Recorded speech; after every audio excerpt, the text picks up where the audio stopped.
Welcome, everyone, to what will be a sold-out and very loud Boston Garden. It is cliche night, I guess you could say, here at the Garden tonight. You can drag them all out. The Celtics in a critical sixth game against the Cleveland Cavaliers as the Eastern Conference semifinals wind down, but hopefully won't wind down until the end of this weekend. Hi again, everybody. I'm Mike Orman. Welcome to the pre-game show. And again, just a huge game for the Boston Celtics here tonight. The Celtics early on in command of this series, but it has turned around with Cleveland winning both games 4 and 5. We'll take a look at the box scores, of course, last Sunday afternoon in overtime. It was the Cavs 114-112 over the Celtics. Larry Nance, a big afternoon. Mark Price and Brad Daugherty have had big series against the Celtics. Reggie Lewis, as always, a spectacular effort, 42 points. Reg will be joining me a little bit later on here in the pregame show. Kevin McHale, a good effort off the bench. And then the game Wednesday night, and that, of course, is the one the Celtics would just as soon forget. Losing by 16 to the Cavaliers.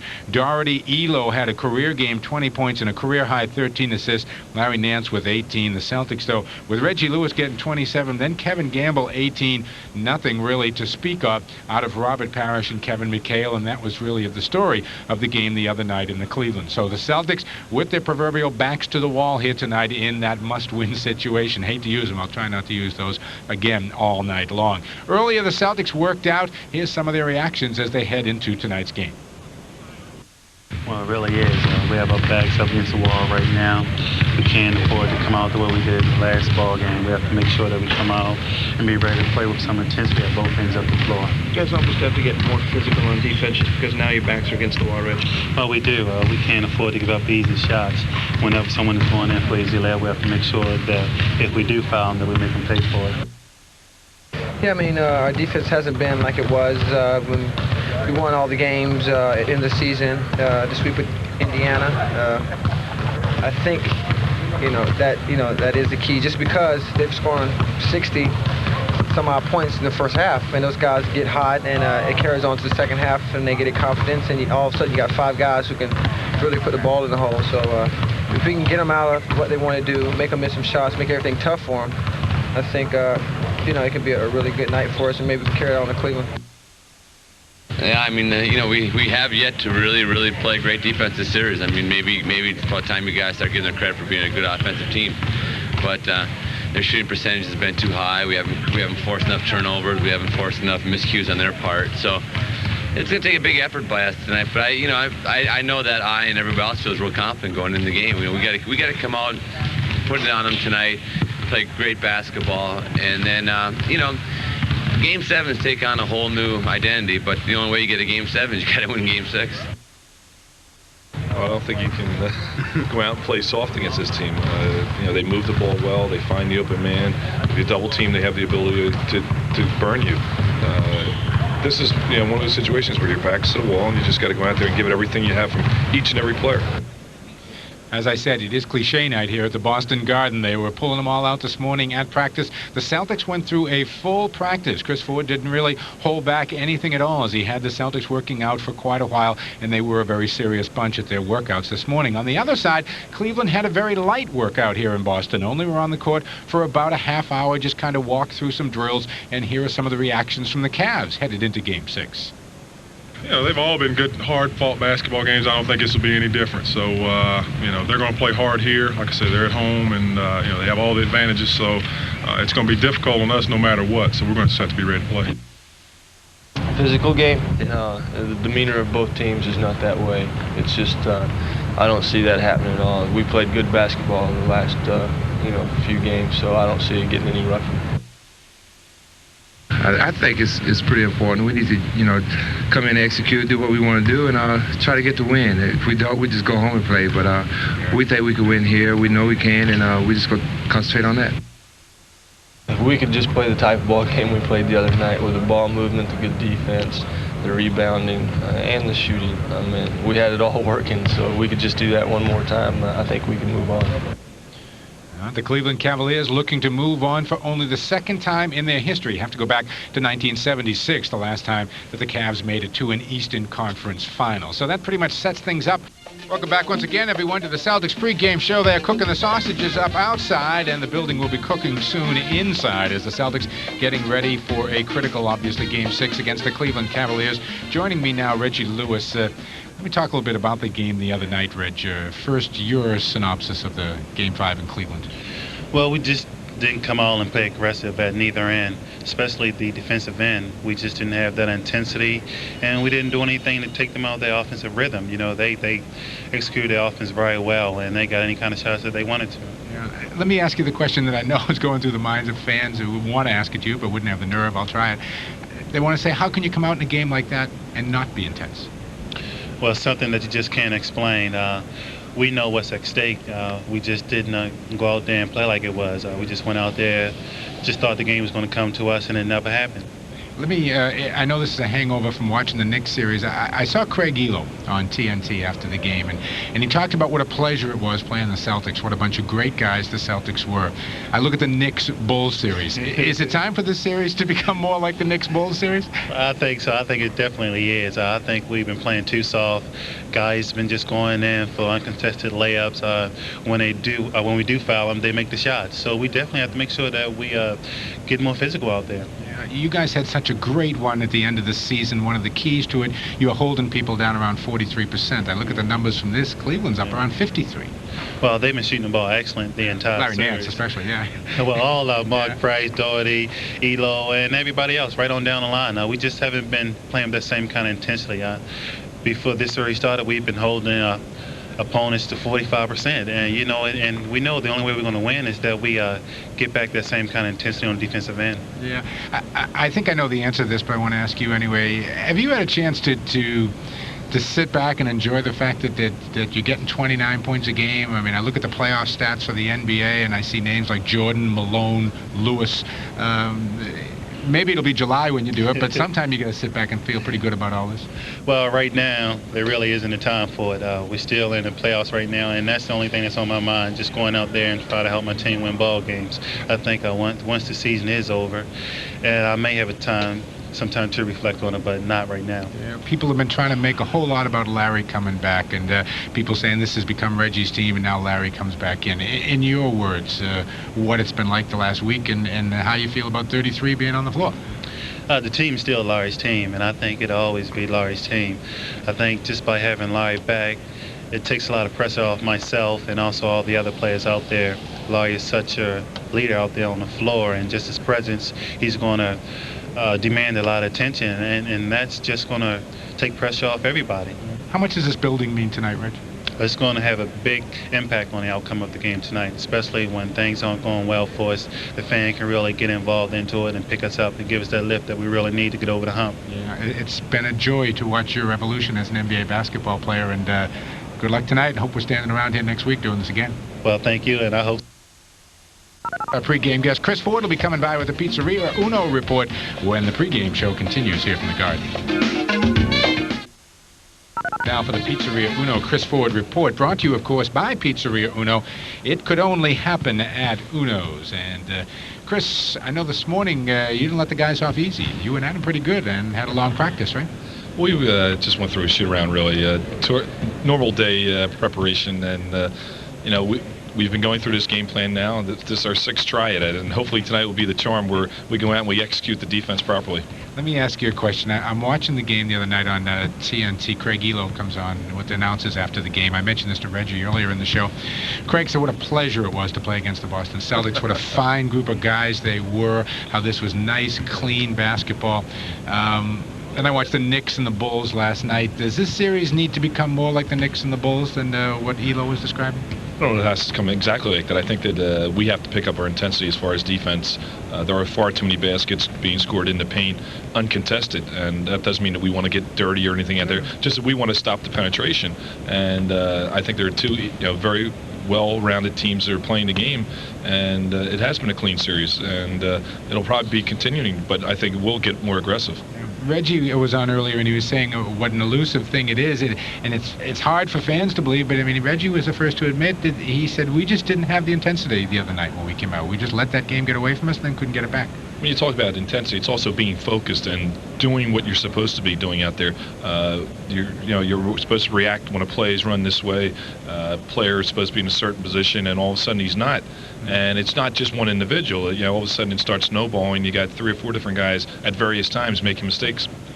Highly unlikely we would see a Robert Parrish, Kevin McHale bottom line on the score sheet like we saw the other night. Again, that's something that once the ball gets rolling, you just can't stop.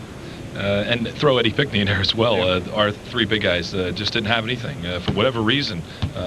Let's hope that it doesn't continue. We need all 3 of those guys, as well as everyone that plays in the game has got to contribute in some way or shape or form. Yeah, I would have said if you and I were sitting talking a week ago, I would have said, okay, you got to give Larry Nance the 18-foot jump shot. You can't anymore. Maybe, I don't know if you would have agreed with me then, but I know you agree with me now. You can't give it to him. Well, I don't think you can give him a wide open, uncontested, no hand in the face 18-foot jump shot. You want to get up on him, crowd him, make him do something other than just standing still and shooting that jump shot. And he's proven more times than not that he can drain that shot. So we've got to counter that now. All the talk, which has been fodder for all the talk shows and for the newspaper writers and television people about the integration of Larry back in the lineup. Well, I can see your reaction. Yes. Verbalize that for me. Well, I just think that whenever you can add a Larry Bird to your team, you're going to only make it better.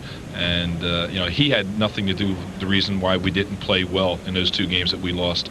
I thought he played well in the game in Cleveland, but the rest of the guys, for whatever reason, did not. And to blame that on Larry Bird is just absolutely ridiculous. Any changes in the starting lineup, or do we have to wait till 7:30? You know what the story is.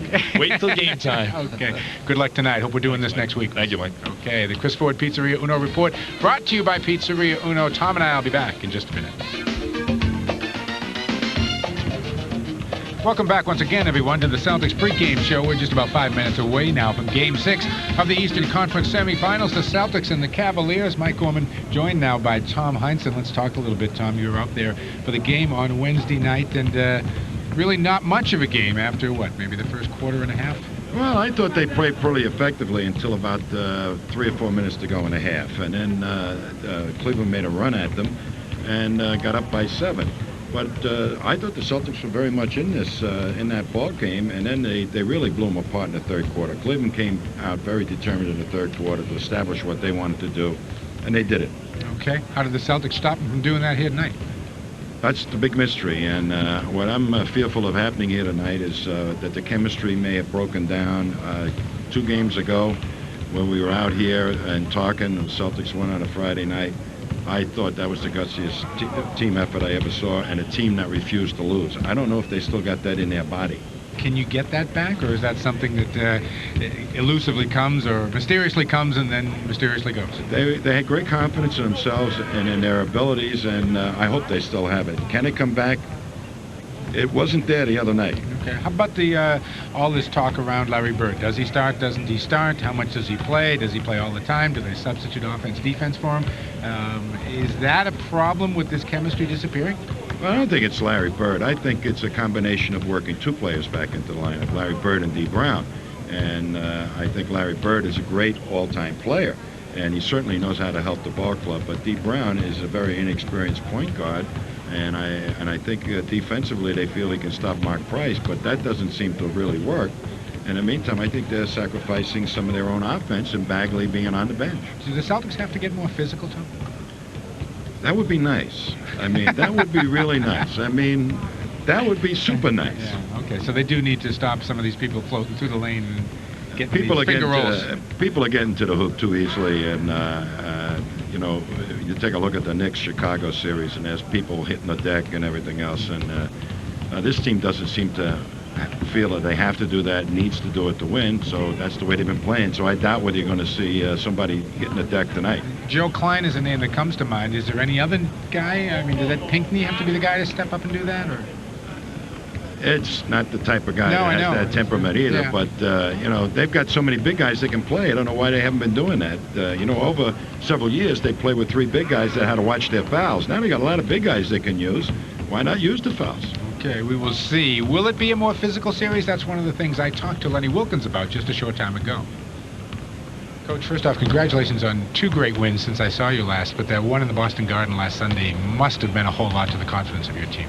Well, it certainly was a big win for us to come in here and to, compete, stay in the game, have a chance to win it, and, because it's always a great crowd here, and Celtics play very well here. The Cavaliers never got, I didn't think, the publicity maybe they deserved during the course of the season. This was a Celtic team that had that great winning streak at the end of the season, was holding people down around 44% shooting. You guys, last I look, are up around 53% shooting. This has just been a sparkling effort, to much to the dismay of the Boston fans so far. Well, we've played really hard, and we try to execute. We try and get the ball up quick, get some good shots, but also we try to be disciplined about, shot selection. And we have people who can shoot the ball, and so it's important that we move the ball when someone is covered or somebody's open. I look at that 35 assists in the game the other night, and again, at times looking like a clinic. Well, we do pass the ball well, and it's something we pride ourselves on. Our big people pass it real well, as the guards, and we do give the ball up. So it's been a very unselfish team. A final question, Lenny. There's been a lot of talk in Boston the past couple of days that for the Celtics to get back into this series, they have to make this a little closer to the way the Bulls and the Knicks have been playing, as opposed to the way you two guys are playing. Do you expect a more physical game here in the Garden tonight? Well, I think every time you take a step further, it becomes a little bit more physical, a little bit more aggressive. But, we're going to play our game, and we're not going to be intimidated. We're going to go out and play hard. And then I think it's up to the officials to call the game. Okay, well, again, the Cavs have been a pleasure to watch, Lenny, and wish you luck the rest of the way. All right, thank you. All right, that was Lenny Wilkins just about 15 minutes ago. We had a chance to talk with him, and again, he seems, as he always does, he seems just kind of quietly confident they'll come in and do their thing. Well, I think the winning of the last 2 games has made this team a very supremely confident basketball team. They were confident in the fact that they won 57 ball games, and they had their full arsenal of people. So the Celtics have been playing a very good basketball team. And right now, they're at their most confident of the entire season. Yeah, okay, again, I got to mention something to you that I mentioned to Chris and Reggie earlier on the show, and that is I saw an interview with Craig Elo the other night, and Elo, all he wanted to say was what a fine bunch of guys the Celtics were, what a pleasure it was to play against them, how this was the kind of basketball that should be being played, nice, clean, pass-it-around basketball. If you're a coach in the Celtics right now and you see that interview, do you tell you guys to kind of change that impression tonight? He went to the Dr. Goebbels school of propaganda right there, because that's all nonsense, that sounds good in the newspapers, but there's a war going on in the other series, and they're afraid that might happen in this series, and Elo is susceptible to getting banged around, but this has been a gentlemanly-like series, to tell you the truth. Quite frankly, fans. Okay, we'll see if the gentlemen leave the building tonight. We'll see who does leave the building tonight. It is Game 6 of the Eastern Conference semifinals coming up. The Boston Celtics' chances to continue in the 1992 NBA playoffs might be slipping away, while the chances of the Cleveland Cavaliers are looking mighty fine.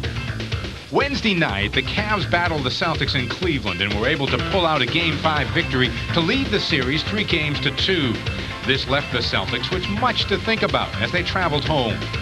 Tonight, the series moves back to the friendly confines of the Boston Garden. Chris Ford and company may be 1 game down, but they're certainly not out. They know the pride and tradition of this team, and everyone is ready to play. Now more than ever, they need the support of the home crowd. They are in Boston. They are at the Garden, and the Celtics are ready. Stay tuned for Game 6 of the Eastern Conference semifinals. It's the Celtics and Cavaliers coming your way next on Sports Channel.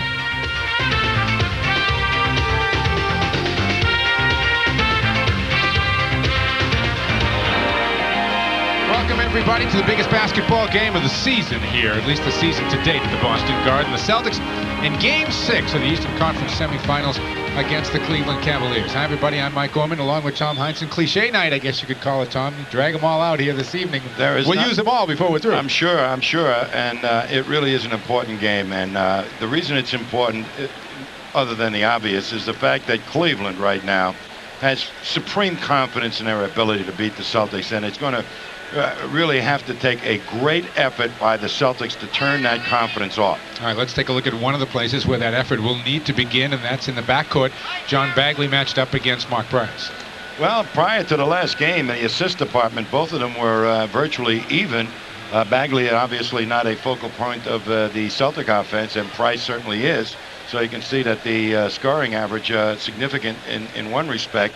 But in the last couple of games, it was really the inside play of the Celtics that did not produce, not the guards. Now, you feel make Price shoot the ball, right? Don't let him pass it? I feel that right now, Mark Price, nobody on the Celtics has had a chance to stop him or has stopped him. So their whole defense has been designed to stop Price, and it's made it easier for some of their other players. I don't know what scheme they're going to use tonight, but I call it Price paranoia, and that sometimes is dangerous where you start worrying about one guy. Sounds like we're on CNBC here or something with the financial news.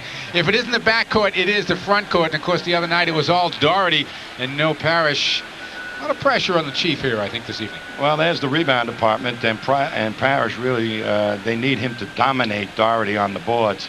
The Chief has not scored well in a couple of the ball games, and in a couple of the other games he's had significant offensive numbers.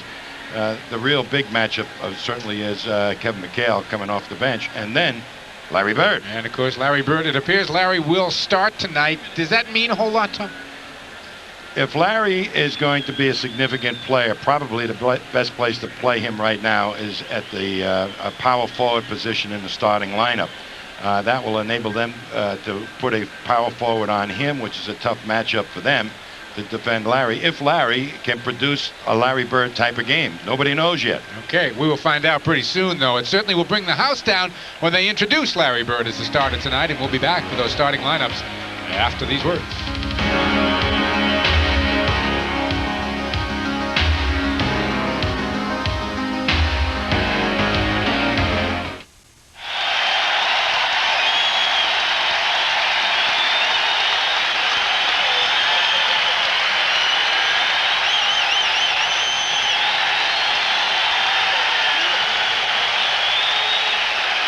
The crowd here at the Boston Garden pretty much saying it all as we get ready for Game 6.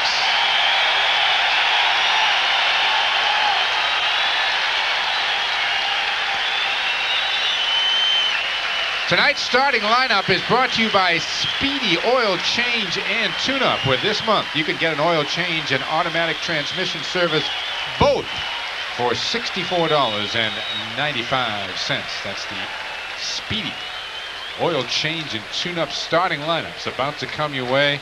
And when Larry Bird is announced, they will blow the roof off the old Boston Garden here. Lineups first to the visiting Cleveland Cavaliers. At guard from Washington State, 6'7", number 3, Craig Elo. The other guard is from Georgia Tech, 6 foot even, number 25, Mark Price. The center is from North Carolina, 7 foot even, number 43, Brad Doherty. At forward from Clemson, 6 foot 10, number 22, Larry Nance. And at the other forward from UCLA, 6 foot 6, number 33, Mike Sanders. Trainer of the Cavaliers is Gary Briggs. Assistant coaches Dick Helm and Brian Winters. Head coach Lenny Wilkins.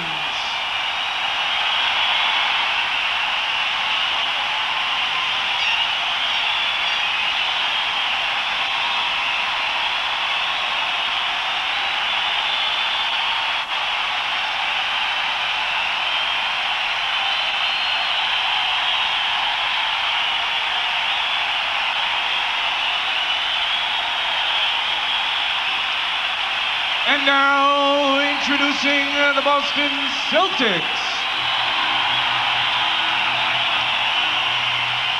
At guard from Boston College, 6 foot even, number 5, John Bagley. The other guard is from Northeastern, 6 foot 7, number 35, Reggie Lewis. The center is from Centenary, 7 foot 1/2 inch, number 00, Robert Parrish. At forward from Iowa, 6 foot 5, number 34, Kevin Gamble. And at the other forward from Indiana State, 6 foot 9, number 33, Larry Bird. Trainer of the Celtics is Ed Lacerte. Assistant coaches Don Casey and John Jennings. Head coach Chris Ford. Here's a look at the officials for tonight's critical basketball game. Ed Rush, Ron Garrettson, and Billy Oakes. This copyrighted telecast is presented by the authority of the National Basketball Association and the Boston Celtics and is intended solely for the private non-commercial use of our audience. Any publication, reproduction, retransmission, or other use of the pictures, descriptions, and accounts of this game without the express written permission of the NBA, the Celtics, and Sports Channel is prohibited.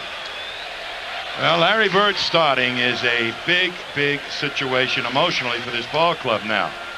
Got to play all the cards tonight, right? Got to play all the cards, and I hate to say this, should the Celtics lose, it may be the last time these people will ever see Larry Bird, but I think Larry Bird is pumped to the hilt right now in order to produce.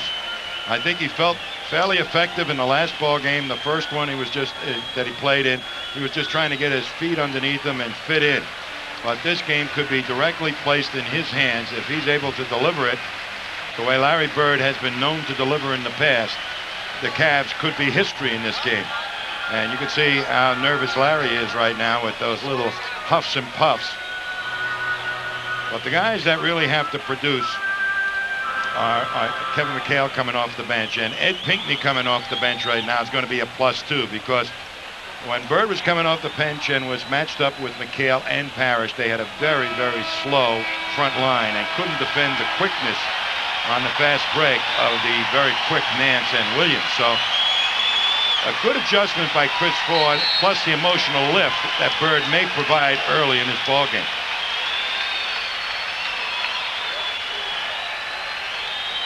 Do the Celtics need to get physical with this club early in this first quarter? Why not? Will they? I don't know. That's not their style, really, so it would be unusual. But they do have a lot of people that intend to play, I would think, and they have a lot of fouls to give. Tap was controlled by Robert Parrish, and we're underway. Mark Price is going to jump out on Bagley. Nance has got Bird into Parrish. Reach-in foul immediately. And Brad Daugherty gets one 10 seconds into the game. Well, they're trying to establish what they're going to allow in the low post early. That's a good sign when officials do that. 15 minutes into the game, that would have gone totally unnoticed. Again, Parrish gets it this time. Trying to get the Chief off and going right against Daugherty. Daugherty let him slip by. So Bird trying to make it happen with other people. Elo on a wing covered by Lewis. To Nance on the baseline. They clear it out for Nance. Double by Reggie. Sanders loses it. Bagley's got it. To Gamble. Into Bird. Missed it. Rebound, Reggie. Off to Sanders.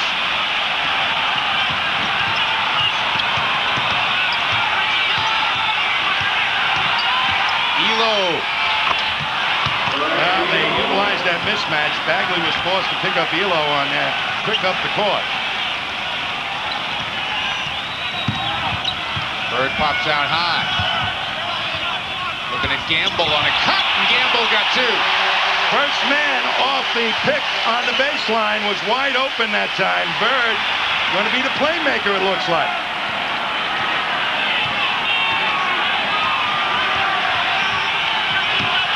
Inside Daugherty, and Parrish picks up his first foul. Well, there it is. They're going to go both ways. As the Chief fighting for the position, nothing unusual there. We've seen that a million times, but they call it right away. Not a bad idea. Chief jumps out. Knocked out of bounds by Bird. Celts a little slow in their rotation, but Larry got his hand up in the passing lane. That saved a possible hard drive to the hoop by Nance.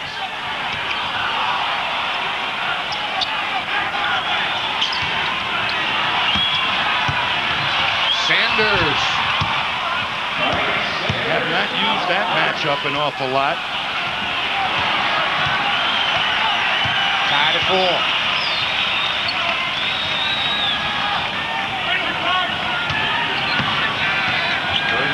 Staying out at the high post. Into Parrish. Lets Reggie go by. Robert wants it. Doesn't get a call. Rebound Daugherty. Well, it just looks like they're going to call him on the box. Then that'll be it. Price for 2. Boy, you just must pick him up at half court and slow him down and not let him get into a shooting range. Baggs weaving his way to Reggie. Got it. As many problems as Price presents for the Celtics, Bagley does the same thing against the Cavs. Gamble, good jump out, but a foul is called. First on Kevin, second on the team. 9:23 to go first quarter. That time, Gamble gave him great rotation.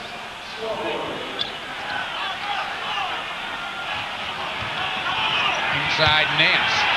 Over Bird. Rebound Gamble. Good defense that time by Bird. Forced Nance to a tough shot. Bird in the lane. Left-handed. That defensive play pumped Bird up. Mark Price, the dish. Elo swallowed up. Doherty for two. Fifth man up.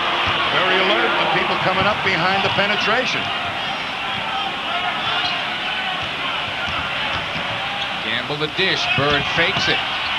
Underneath Bagley, trying to leave it. Picked off Doherty, and Baggs got the last handoff. Baggs was about to be swallowed up by a shot blocker while he was in the air.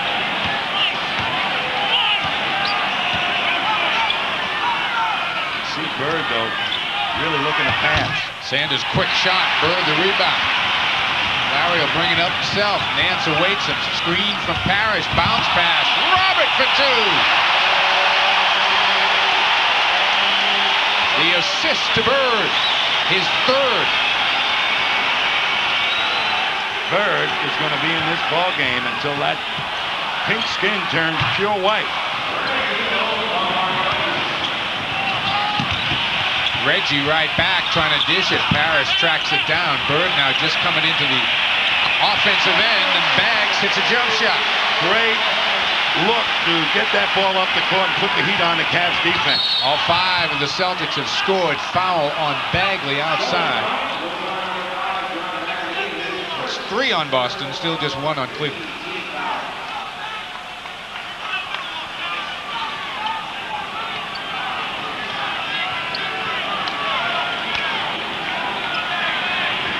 Reggie's got Elo. Doherty trying to shake himself free of Parrish and can't. Now he has to go out. Nance instead in the post. Back to Doherty. Over Bird, who picks up the foul. Well, Bird read the play perfectly and tried to pick up the offensive foul. You see now they go to Nance, and the Chief doubles him to help protect Bird down there. Good pass by Nance, and there's Bird right in there. That might have been a no call, but Doherty would have been right there for the putback anyway. Doherty, the highest scoring center in the playoffs this year. Patrick Ewing's at about 23 points a game. This is what I was talking about earlier, Mike, the confidence of these Cavs. They have not been rattled by any of the emotion that's been displayed here at the Boston Garden so far. Certainly haven't been rattled in the first 4.5 minutes of this one. Reggie looks, gets it back, puts it on the floor. Tough shot. That was a good call, too, because they've been using Reggie and abusing him at the waistline with their hands on him. And in this series, they have not called it. But watch Sanders now with the hands at the waistline. Look at that little push, and at the last minute just knocks him off the shot. Most of these other officials have not been calling that type of play in the series. So maybe we'll get one of those well-officiated games that we've been hoping for in the playoffs. Lewis with 4, Celtics by 3, 7:10 to go in the first. Sanders comes to the ball. Oh, Doherty wide open, and then lost it on the way up. Up to Bird. Bounces off Elo to Parrish for 2. Bird at his best.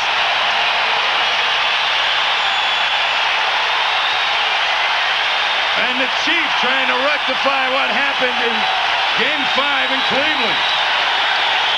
Parrish with 6. John Williams is going to come in early off the Cleveland bench. Doherty knocked away by Gamble. Up to Lewis. Reg for 2.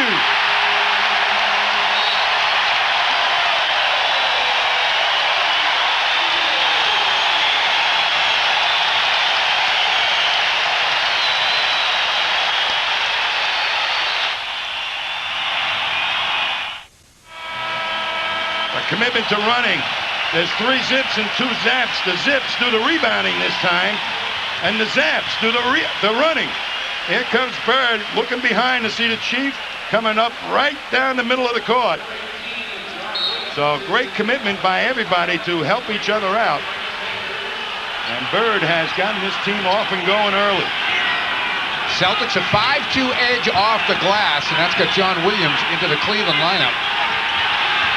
Gamble ends up with Nance. Big front line Cleveland's got on the floor right now. Nance has to dish it out. Loose, Williams to Doherty. Makes it as the shot clock goes on. Robert Parrish has to drift a little bit off Doherty to protect against any kind of penetration against Gamble or Bird. Williams now covering Bird. He's looking for a cutter, finds Gamble. Bird continues to pile up the assists. 5 to this point. That's the flip side of that matchup. They will not be able to get through the picks to get to Gamble. John Williams wants to take Bird. Rebound to Lewis. They're all blocking out, and Reggie's doing a great job on the board. Bird looking inside at the Chief. Rob it to the hole!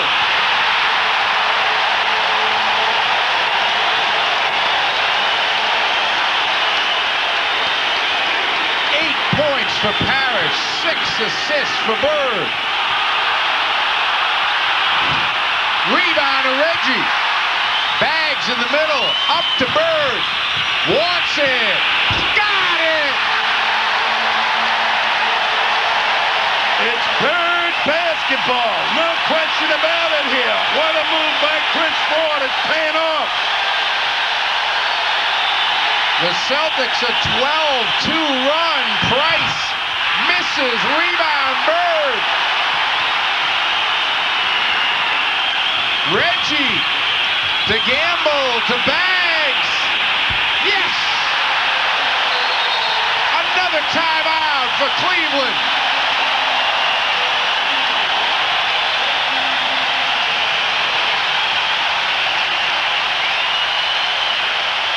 Let's take a look at the last basket by the Celtics as they are coming to play and then some.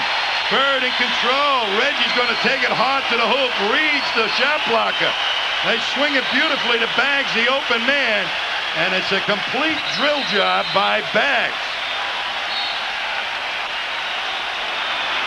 For Boston Celtic fans, nothing beats the clean, crisp, cold taste of the king of beers, and that's Budweiser. Nothing beats a Bud, especially not in this quarter. The Celtics shooting 80. Yes, he said 80%. Well, wonders if they're able to continue that. But Bird's passing is producing tremendous emotion in this game. Williams in traffic. See who the foul is going to go on. You know, every once in a while, I'd like to see when we go down and I say we. Watch this now. There's 4 people down in there, and they're on the ball. The Celtics can make a block occasionally. Bird was given the foul, his second. At the line, John Williams.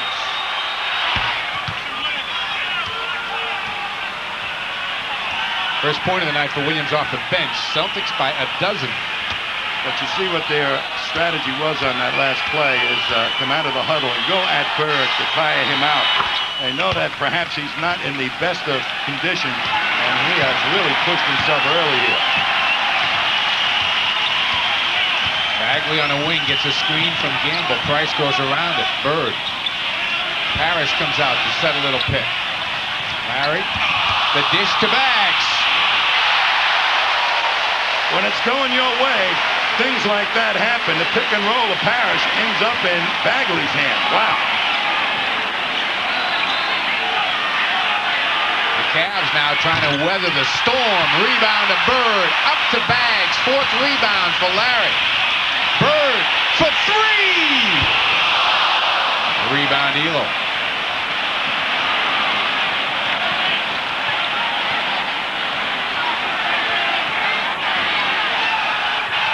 Price buries a 3-pointer. And Bags was right there. Price has got ice water. He's a great player. A great player. Reggie gets his own rebound. Rebound to Doherty, though. Reggie went through 4 players that time and no whistle. Price nearly threw it in off the bump from Reggie Lewis. He'll go to the free throw line. On Reggie, his first, and the Celtics over the limit. Lenny Wilkins and Craig Elo, who had such a great game on Wednesday night. 20 points and a career-high 13 assists for Elo.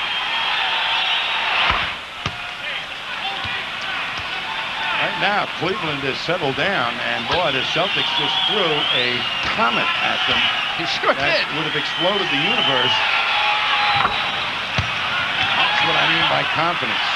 It's a ball club that said, hey, we're on the road. We knew they were going to come out tough, and they're hanging tough. You couldn't play much better than the Celtics are doing right now. Bird takes it, back rims it, rebound to Nance, and the Cavs, having taken a great shot on the chin from the Celtics, can get to within 6. Bird is just 2 of 5 from the field.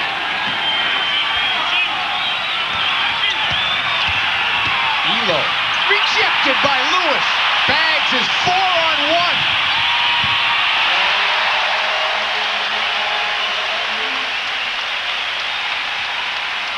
Boston by 10.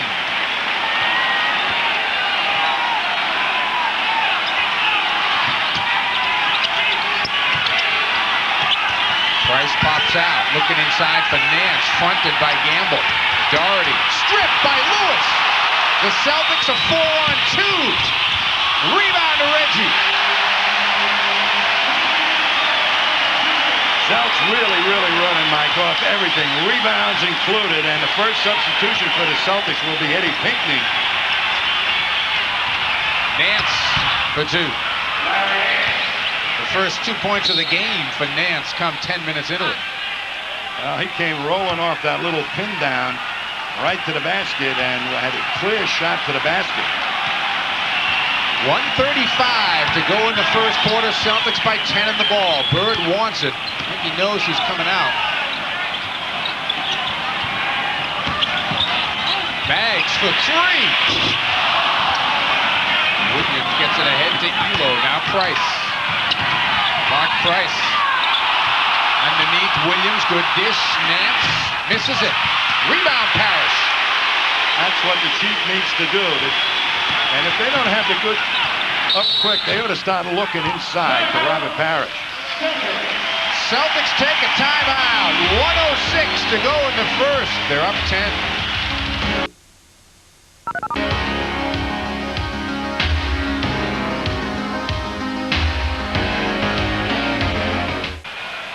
Boston by 10. Larry Bird on the bench right now. Larry Bird has 7 of those 13 assists for the Celtics. And they have been dramatically lagging in that department. You know, all week long we've been hearing about Bird destroying the chemistry at his ball club. Larry Bird brought his own chemistry to this team. Bagley's pass is picked off. Here comes Price. Sanders loses it. Nice play by Gamble. Up to Reggie, streaking, and a bump is going to be called on Price.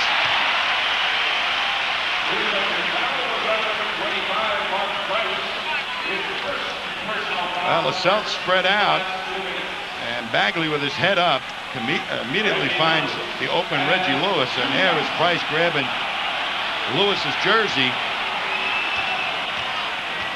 That's the Cleveland version of the hard foul. Joe Klein will come in for Robert Parrish. And the Chief has come back with vengeance tonight, as he had a woeful game Wednesday.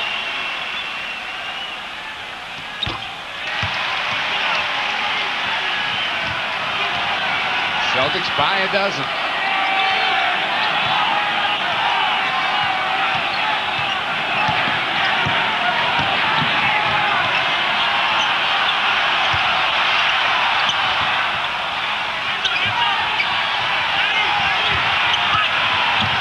Sanders gets his own rebound. Rebound to Klein. Celtics can take the final shot, up a dozen. Reggie pops out. He's going to take Sanders. They clear it out. Price on the double. Reggie goes anyway. Doesn't get the roll. Rebound Elo.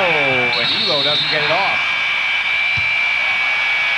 We have played one in Game 6. And Boston leads by 12.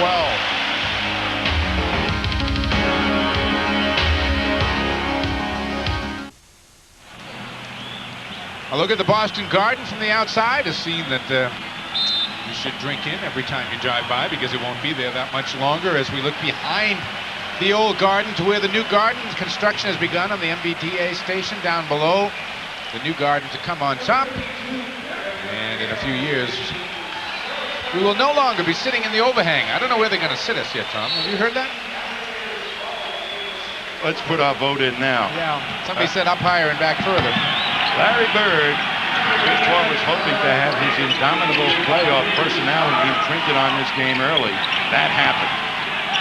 Terrell Brandon into the game, gets it down low to Williams, covered by McHale. Out to Elo, now Sanders.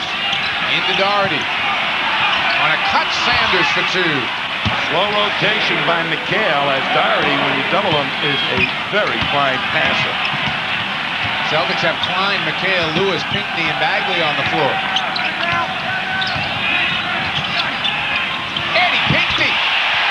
Great look by Bagley, and a significant move to keep Bagley in the ball game right now against Terrell Brandon, as Bird is on the bench, and they need Bagley to run this offense. Williams needs some help. Brandon comes out. Brandon has been hot in this series. Misses that one. Rebound McHale. Baggs. Looking. Baggs nearly lost it, then did. Up to Sanders. McHale's got them all. And Sanders gets two.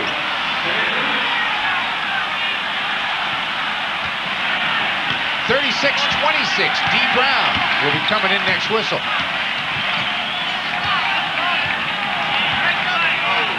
Reggie pops out. Rebound of Williams. Good position on McHale. Brandon.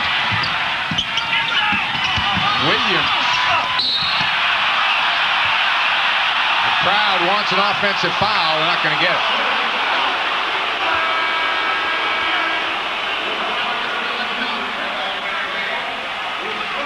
Well, there's a kick out from Brandon as they're really testing Bagley right now. Here comes Williams. That's a good call, as McHale was moving his feet all the way. So D. Brown will get the charge to run this ball game and make sure the ball gets delivered to the right matchup, in addition to trying to score his own points and run the fast break. Lots of heady stuff for D. Brown, who had his problems running the team because he missed so much time with those injuries. 6-2 start for the Cavs to begin the second quarter. McHale touching it first time. Double from Brandon. D. Brown strip, gets it back. 6 on the shot clock. Reggie to an open Joe Klein. Big shot. They are gambling off of Joe Klein every time. He is a target. Celtics were down to 1 on the shot clock. Elo pops out. Makes it. 6 for Elo. Double team on D. Brown. Now Sanders backs off. Reggie, little screen for McHale. McHale fighting with Williams. Celtics trying to get Kevin on track. He throws it up and gets fouled. Brandon got the worst of it, but also got the foul. Believe it or not, they've been doing that for the last 3 games on Kevin McHale, and McHale has been getting to the line precious few times. But it seems that Brandon, the rookie, will draw the foul. And I note rookie.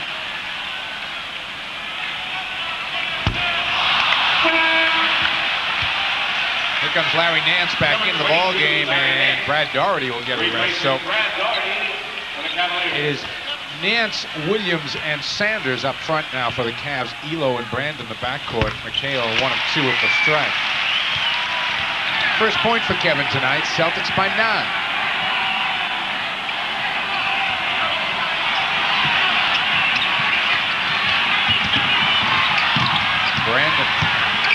to take D. Brown. Blocked by Eddie Pinckney.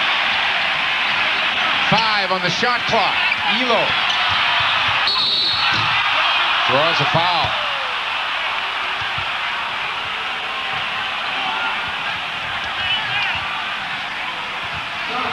Let's take a look at the block as he gets into the paint, and the Celtics are all down there, and there is Eddie Pinckney, who's giving great help off Sanders.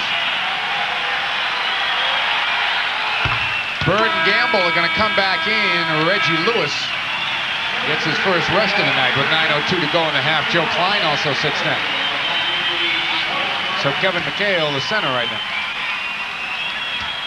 But they are still very quick up front. And this is a team that used that advantage very effectively in the third quarter to help blow that game open in Cleveland.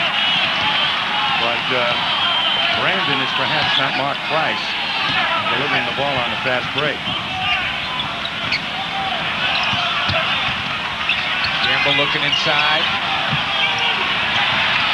McHale the fake. Back rims it, rebound to Nance. As soon as he put it on the floor, the double developed. Sanders to a cutting Brandon. It's a 5-point game.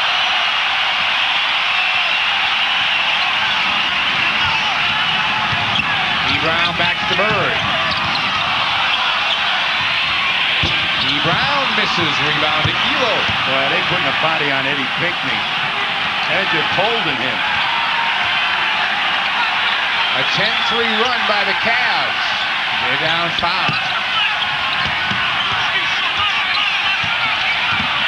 8 on the shot clock. Elo misses a 3, but Sanders takes the rebound from Bird.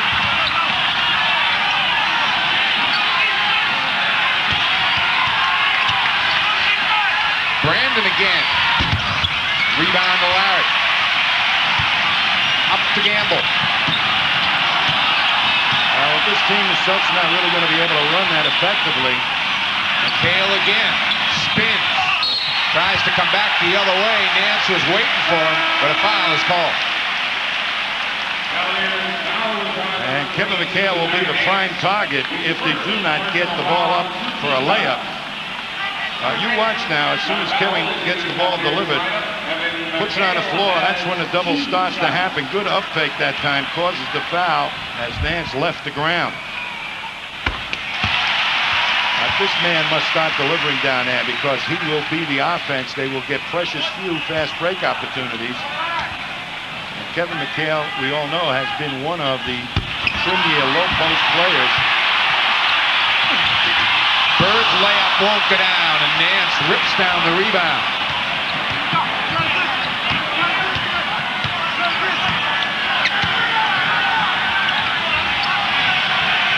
Lenny Wilkins right now, you got to be saying, wow, what a first quarter they played against us, and we're only 6 down. Celtics off the strip. D. Brown, the crossover, finger roll, followed by McHale.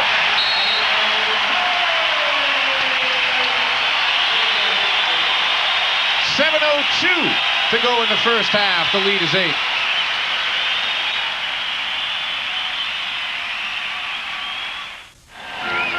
Celtics are letting it all hang out. You're going to see right now, Kevin McHale right here after the strip will just bust his gut to come up the court to get involved in the fast break opportunity. You watch him right now in the middle of your screen as D. Brown sizing up who's back there. Goes to the left hand, but McHale in perfect rebound position to save the 2. That's running hard. That's a tough run for Kevin McHale.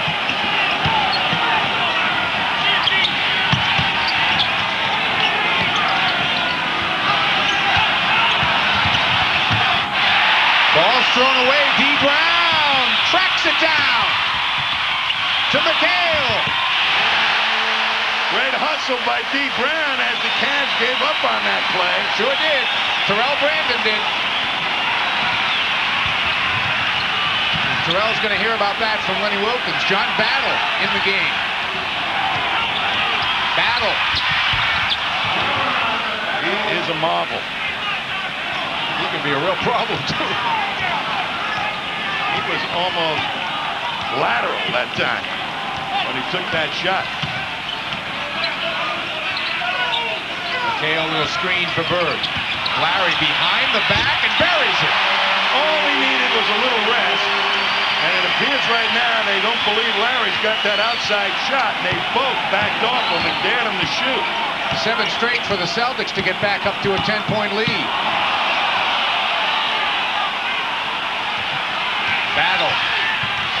Trying to get the hot hand. Double pump job, and he drew a foul. I don't know.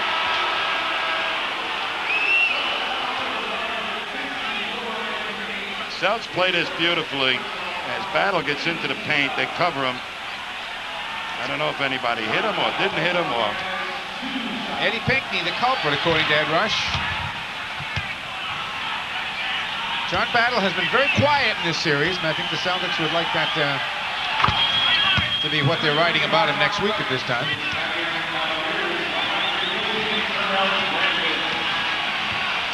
Mark Price is back in. Brandon is out. Nance is up on Bird. Battle has got Gamble on a cut to D. Brown. Nice move.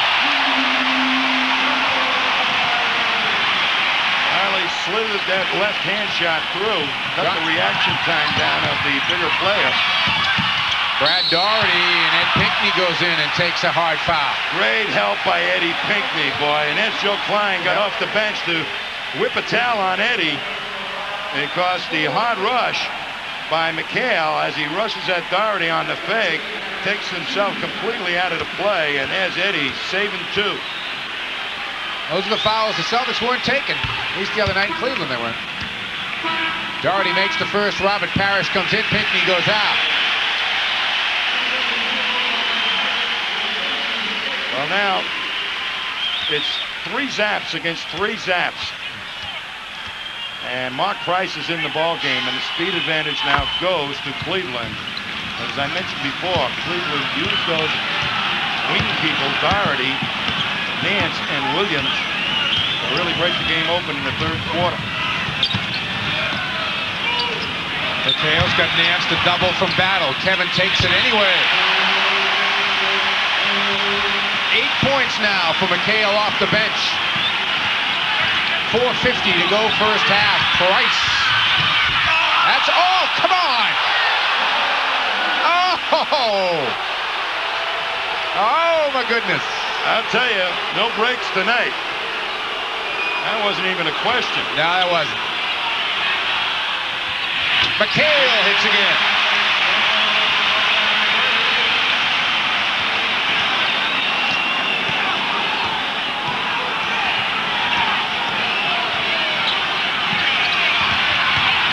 Goes Battle.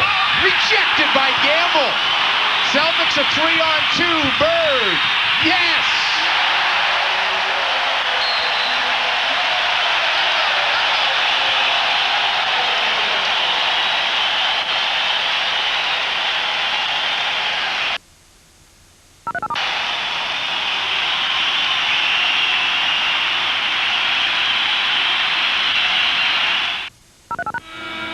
Going to see a great defensive play coming up by Kevin Gamble, and then with great effort he creates an opening for Bird. Has the pickup of a loose ball by D. Brown. He's reading the defense. You see Gamble takes that lone defender away, and that opens up the alley for Bird. So great hustle play at both ends of the court by Kevin Gamble, and a good read to create the easy 2 for Bird by D. Brown. There's the block shot. Celtics out blocking the Cavs. Just the opposite was true on Wednesday night. This man destroyed the Celtics from the perimeter the last time he was here at the Garden. 54-44, and we've got 3:40 to play first half.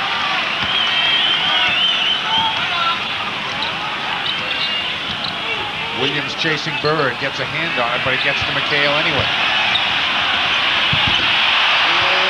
Kevin McHale with 12 here in the 2nd quarter after a slow start.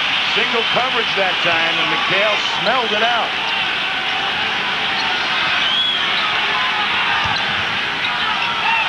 Larry Nance, short. Williams sneaks in for a rebound. And Robert Parrish denying the basket. The second on Robert. You're going to see the pass inside, and there's the Chief saying, I'm challenging everything tonight. I don't care if I foul out or not. And he gives the blow. But Bird went up to challenge the outside shot and then headed up the court. That left the gut of the Celtics defense wide open, and Parrish, the goaltender, almost came up with a great play. 56-46 as we approach the 3-minute mark.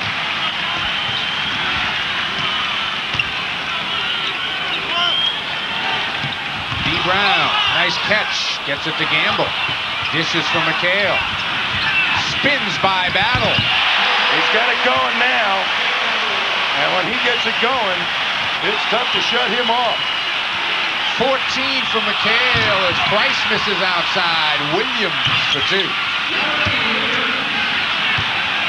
Just a long rebound off that miss. Produced 2 as McHale has great position on a normal rebound. Bird leaves it for McHale. Gets pushed into him by Williams, and Williams and Bird.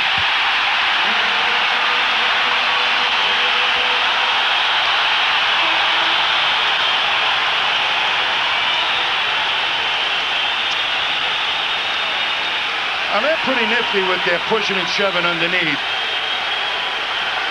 And Bird had enough of it. Now that should be up to the officials. We've been talking about it here in the first half. And Bird has been around long enough to know if you're not going to call it, I'm going to draw it to your attention. He did that and then some. Let's take a look at it. There's the hand checking. Now you see him set the pick. And he's just pushing Bird all over the place. No whistle until Bird goes back at him. Now that's what the problem is. That should have been a whistle to begin with, and then there wouldn't have been any problem.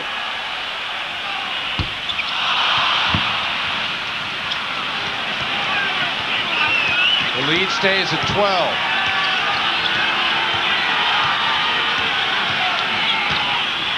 Elo, short, rebound. D. Brown can't save it.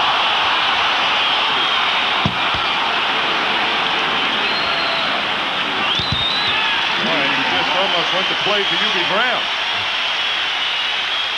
UB Brown and Cosmo. Cosmo, you okay? Hope so.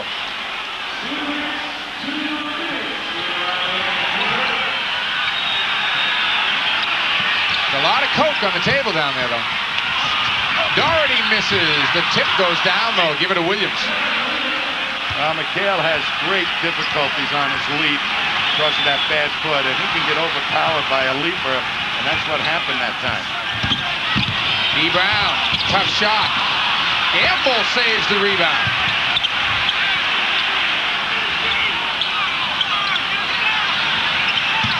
Kevin goes baseline. Can't get it up on the other side. Tips it to D. Brown. Left for Gamble. Rebound and Nance. Elo for 3. Elo in double figures with 11. The first Cav to get there. It's a 7-point game with a minute to go.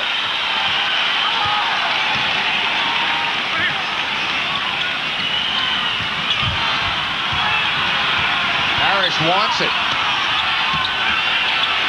5 on the shot clock. Robert in and out. Rebound Elo.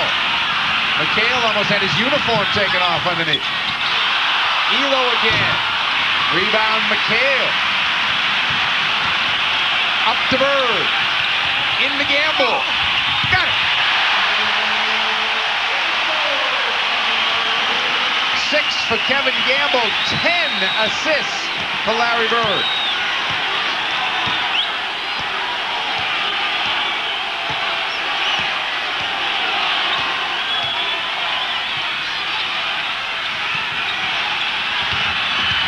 On the shot clock. Rebound, D. Brown. Celts can get a shot. Up to Gamble. Over to Bird. D. Brown's tip doesn't go down. And the Celtics lead by 9. We're at the half. It's 62-53. Celtics have got the lead.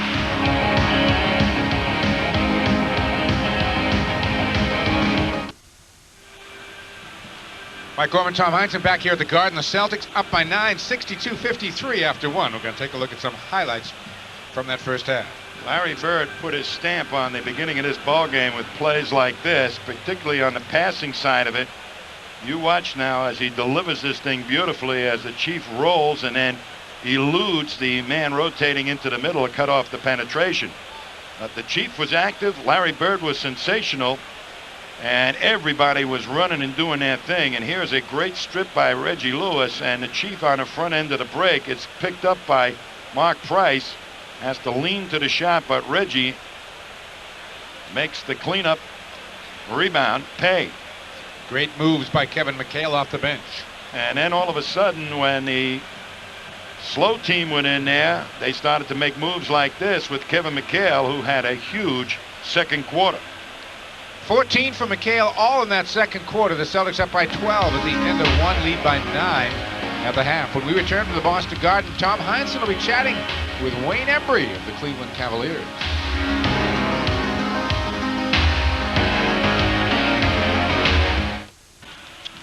Welcome back to the Garden, everyone. We're at halftime, 62-53. Celtics up by 9, and the halftime stats are brought to you by your New England Napa Auto Parts store, because there are no unimportant parts. Let's take a look at the field goal percentage tonight as opposed to the series, and the Celtics really able to turn things around, shooting 58% tonight as opposed to 49, and holding the Cavs down around that 45% mark. That's where the Celtics held everyone during their great streak at the end of the season and through that series against the Indiana Pacers. Assists been big for Boston tonight. 35 assists for the Cavaliers on Wednesday night. They have 10 here at the half. Bird himself has 10, 21 for the Celtics. They've got assists, as a matter of fact, on 75% of their baskets tonight. And again, these were numbers that were dominated by the Cavs the other night. Celtics with 7 steals and 3 block shots. Cavaliers just 3 steals, and they have yet to reject one of Boston's shots tonight. A look at the individual numbers. Elo surprisingly leading the way with 11, and Williams has 10 for the Cavaliers. Doherty with 7 and Price with 7. Kevin McHale, a 16-point second quarter. Larry Bird with 10, Reggie Lewis also with 10, Robert Parrish with 8. And to give you an idea, McHale and Parrish with 2 of 14 on Wednesday night. They are a combined 11 of 50 tonight. That'll give you a 9-point lead anytime. We'll be back.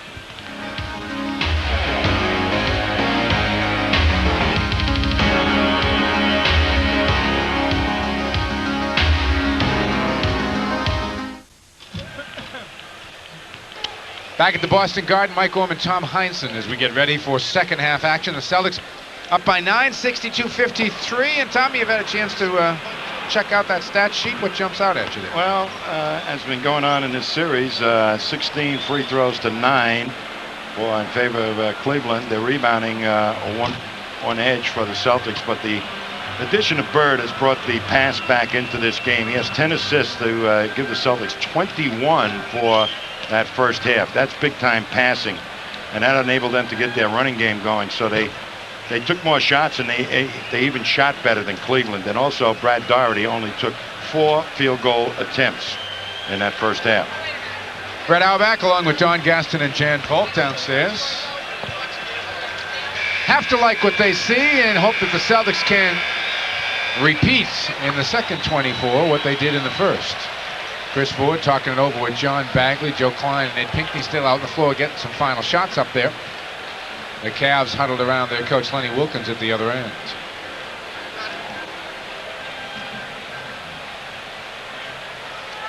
And don't forget, Sports Channel will be staying with the Celtics if the Celtics can hold on here tonight and get Game 7 in Cleveland on Sunday. Check out your listings for future dates and times. Could be as early as Tuesday and Thursday here if the Knicks were to beat the Bulls, which if Patrick Ewing did not sprain his ankle too badly and can come back tomorrow is not as long a shot as people would have thought a couple of weeks ago. Well, the Arcas physically intimidated the Bulls, in my opinion, even out at Chicago Stadium, and that's a pretty tough task. So if Ewing were close to 100%, you'd have to say they'd have an even Steven chance to beat the Bulls on their own home court in Game 7.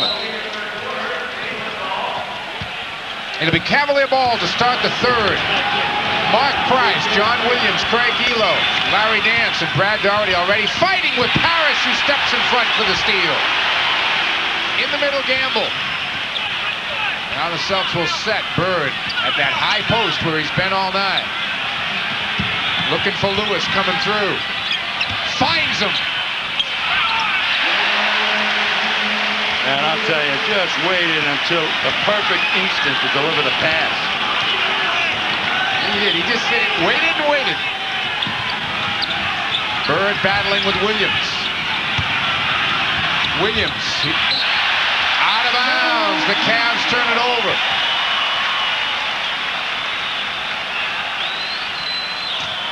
Well, this is a good time in order to bump the lead up right now as the Cavs look a little confused. Gamble this time popping out. Inside, Gamble! Playing little games off that one pick by Parrish and completely disrupted their defensive scheme. So much so they want timeout. Boston by 13, 66-53. Nothing beats the excitements of the Celtics, especially tonight. Nothing beats the distinctively clean, crisp, cold taste of a Budweiser any night. Nothing beats a Bud. You watch Basketball Brains in operation right of your screen as Kevin Gamble goes underneath that pick, and Doherty, unsure of whether he should stay with Parrish or not, allows Gamble to get free underneath. So Bird, using his tremendous experience on that type of play, and makes it pay off with an easy 2. 16-2, Boston, when they get a hold of a loose ball.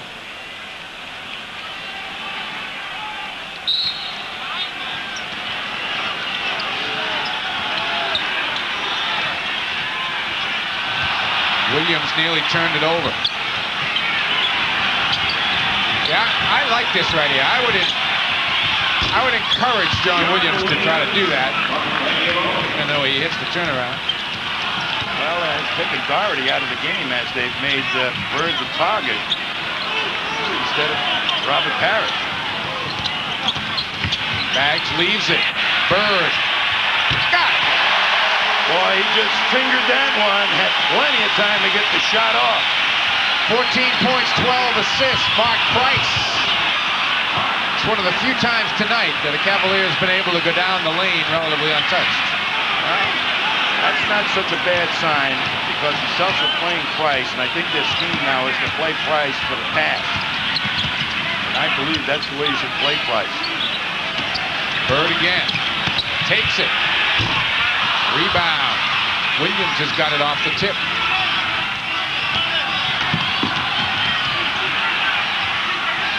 Doherty's got Reggie Lewis in a switch, and Bird comes over to knock the pass out of bounds.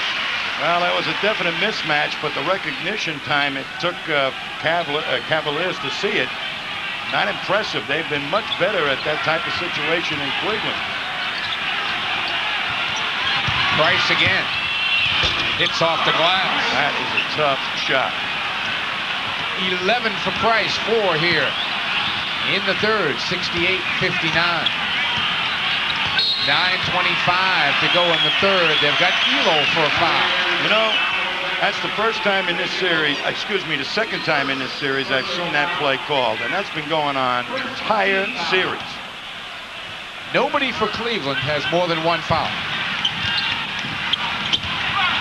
Loose ball, and Gamble hustles to it. Celtics are down to 15 on the shot clock. Reggie's going to take Elo.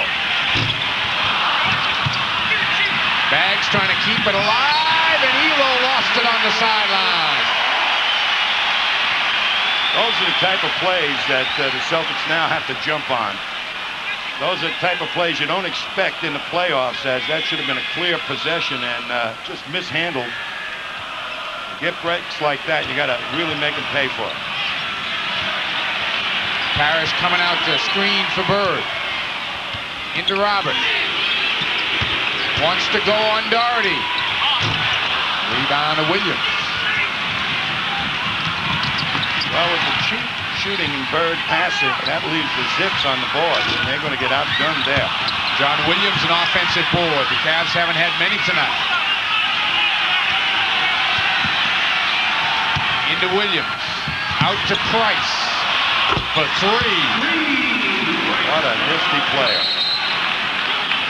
14 for Price. The Celtics take a timeout. It's a 6-point game.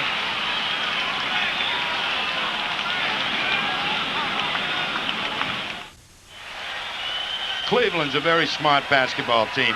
You're going to see the mismatch developing. They go to it. Bird creates the double now. And you see they pick out the right man, Price, as Bagley had to sink back in to protect against the roll man going down the lane. And Price, with his great outside shooting ability, made him pay. When you bring him to the ball off a double or Elo, you really have created a problem because they are shooting lights out from that three-point line. John Williams asserting himself. Bird open. Missed it. Parrish an offensive board. Larry back to the Chief. And Robert gets a foul. Nance trying to claim an offensive foul on Parrish. That's 2 on Nance, the first Cavalier. Well, they're so surprised that somebody's blowing a whistle on him that, I mean, the Celtics have been going inside, taking the ball to the hoop, and it's incredible to me that the Celtics aren't at least close to even at the free throw line. They've been driving to the basket more than Cleveland. Interesting, Tom. Only Kareem Abdul-Jabbar, Magic Johnson, and Dennis Johnson have played in more playoff games than Robert Parrish. I wouldn't have known that. And he comes up with the steal. Gamble. Well, the Chiefs' feet and head are in this ball game. He's got a dozen. Celtics lead again by 10.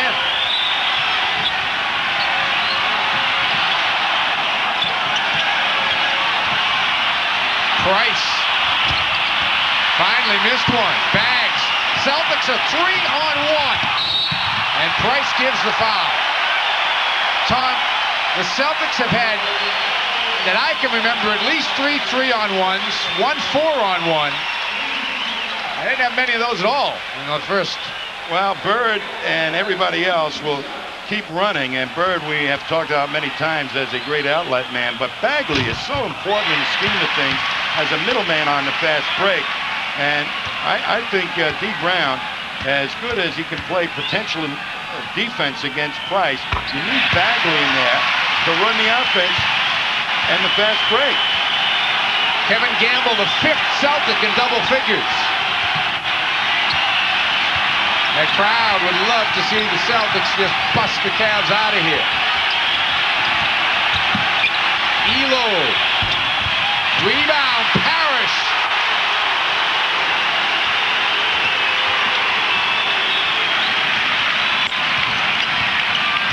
Bird wants it. Bags finds an open Gamble. Mark Price the other way.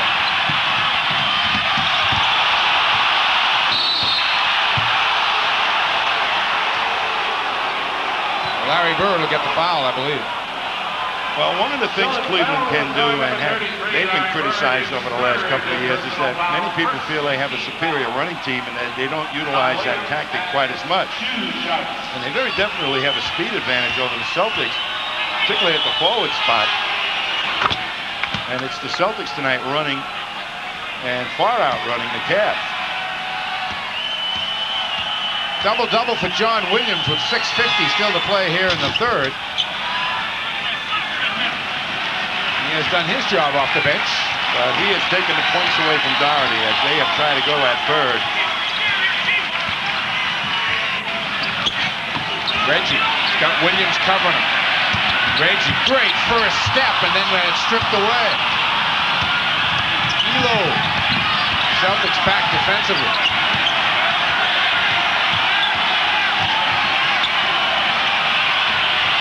Bird got a hand on it. Gamble, the loose ball. And Parrish unable to track it down.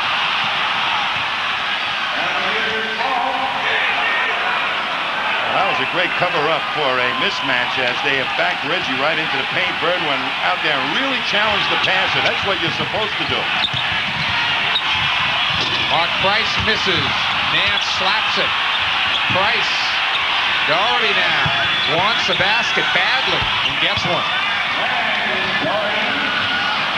9 points for Brad Doherty. 8 points to Celtic lead.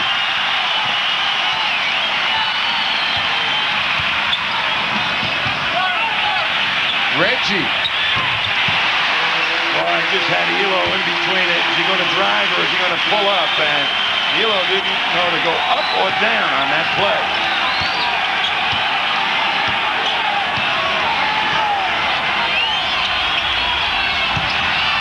Larry Nance.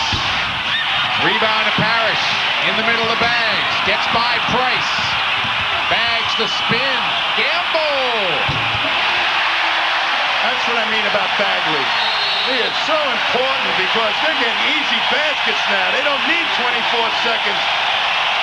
And they got both Lewis and Gamble running.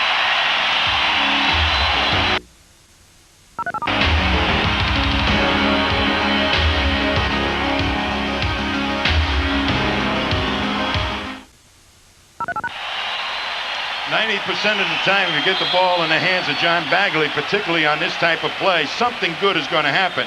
There is potentially a foul.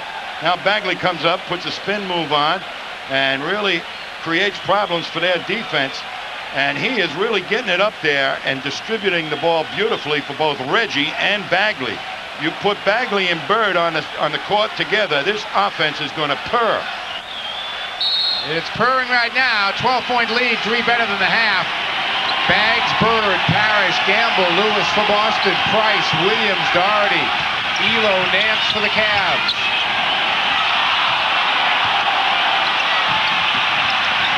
Gamble's got Price. Nance has got Bagley in a switch. Offensive foul, John Williams. The old Chief went there and protected the rim. You watch from the high camera as Bird can't go out and stop it, and there's the Chief, and he just gets warded off by Williams.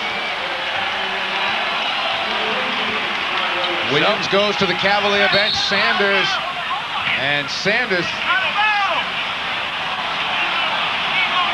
Oh, what do you got? What's he got?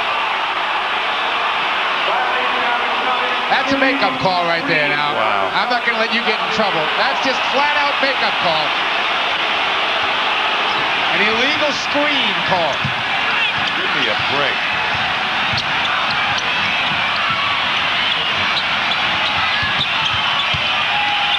Brad Doherty, no. Yes. Gets the bounce. Sanders gets the basket. Remember in the beginning of the ball game that Reggie was gobbling up rebounds. He's got to do that here too at this portion of the game. Reggie for 2. But he's gobbling up baskets instead. He's got 16. McHale, who has yet to play here in the second half, has 16. Price misses a 3. Boston ball. Well, he's human. I'm not sure though.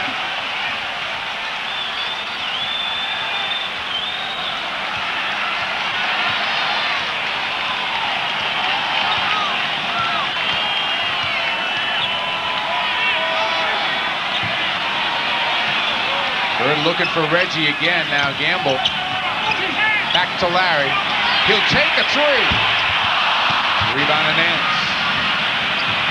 One thing has not happened tonight so far, and that's Doherty out-distancing Chief up the court on a fast break. Elo fakes the 3. Makes the 2. Elo is playing as well tonight as he did on Wednesday. Boy, he was 8 for 9. 80 to 70.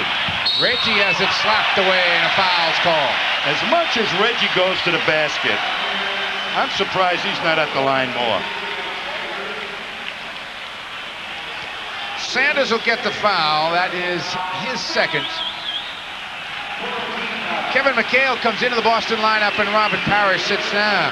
This is a very dangerous defensive lineup for the Celtics and rebounding lineup because McHale, as I mentioned before, has difficulties elevating, and Bird now has played almost the entire quarter and may be a little tired. So the Celtics could lose the boards right now at this juncture. And the Chief has been huge in that department. 18 for Reggie Lewis. 3:15 to go in the third. But McHale has been also huge on offense. Nance unable to make the pass to Sanders. Bird jumps out on Elo. Doherty an air ball. Nance. 24-second violation.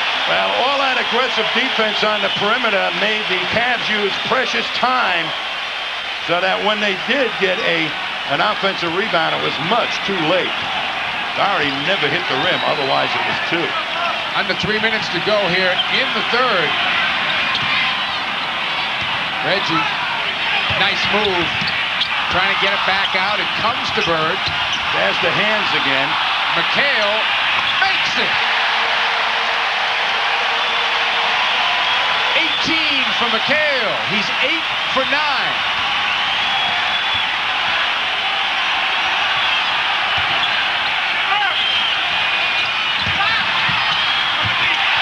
Bird takes down the miss from Sanders. Sanders found himself too far under. Reggie. Yes. Great look by Bagley once again as the Cavs defense very, very much confused.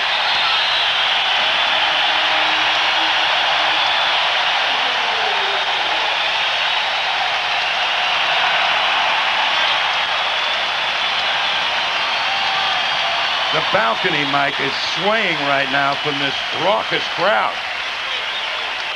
Celtics with their biggest lead. Tomorrow afternoon, Sports Channel will have live coverage of the ECAC baseball tournament coming from Fitton Field up at Holy Cross in Worcester, Massachusetts. It all begins at noontime. It's the best college baseball in the East, and it's on Sports Channel tomorrow afternoon. Rick Peckham, Ron Perry on hand to bring you that. 2:05 to play here, third quarter. 16-point lead, as large as the Celtics have had all night long. But as I mentioned before, Mike, this unit that is in there right now must be very careful of the boards. Even with this 16-point lead, they hope that this team will be able to play really aggressive defense and pick up some steals perhaps.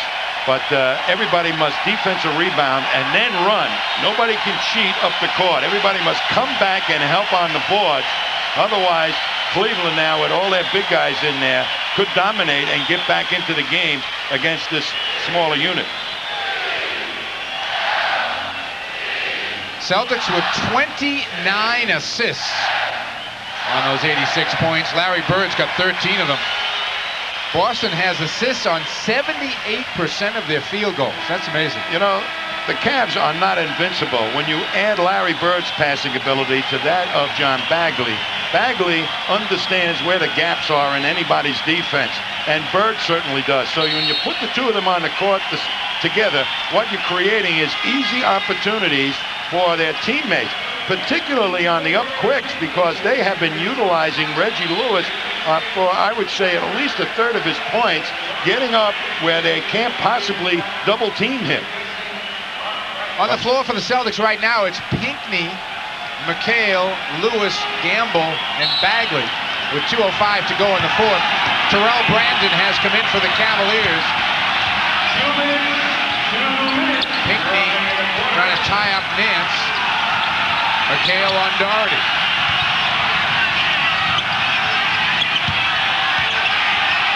Doherty pushed by McHale, and he'll go to the line. Foul was on number 32, Kevin McHale. The many things that Kevin McHale is, also he is not a great center low post defender, as you see him give the elbow. You would think that after all those years of knowing how to position yourself offensively, you would know how to position yourself defensively, but that doesn't work sometimes. You were mentioning, Tom, and correctly so, that going to John Williams trying to take advantage of Larry Bird, Doherty wasn't getting his points. He's only got 2 rebounds, though. Well, that allowed the Chief to stay right there and block Doherty out. I mean, the Chief has played a great ball game here.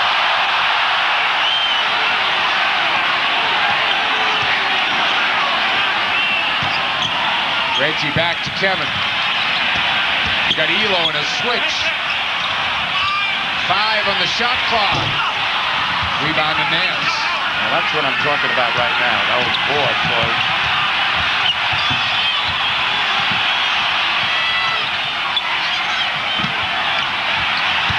Elo again, Doherty rather again, and McHale reaching in again, gets caught. So that's 3 now on McHale, 2 in the last 45 seconds. I might add, though, Mike, that this is a great time by Chris Ford to rest Larry Bird and Robert Parrish. As Bird, you're not quite sure what he's going to be able to deliver down the stretch because of his inactivity for such a prolonged period of time. And the Chief, certainly at his age, needs a few extra minutes if he's going to be able to gut it out for the last 5 or 6. So the Celtics got to hold their own down this last few minutes of this quarter and perhaps into the 4th quarter.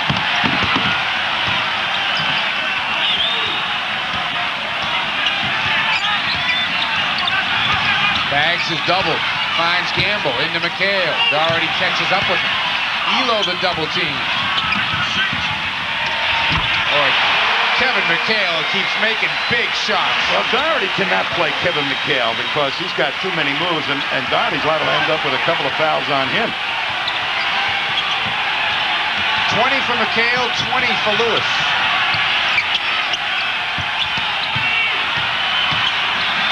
Gamble on the double. Sanders. Rebound. Reggie Lewis in traffic. And they had his neck, too. Reggie by Nance. Pinckney an offensive board. Celtics can take the final shot. Chris Ford up like a traffic cop on the sideline. Boston by 15. Gamble. McHale underneath. Oh, Pinckney gets fouled with 2.5 to play in the 3rd. Excellent working of the ball and the clock. As Gamble tracks it down, now they were trying to use his mismatch situation, and McHale alertly finds Pinckney. Good up fake. That lifts 2 of the Cavs. And there's the bang from behind.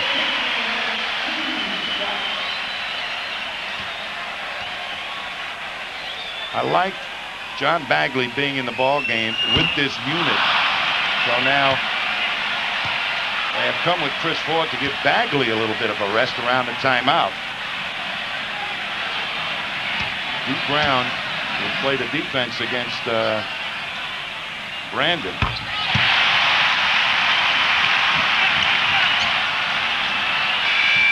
Brandon gets it off a little too hard. And the Celtics outscore the Cavs by 7 in the 3rd. Lead by 16.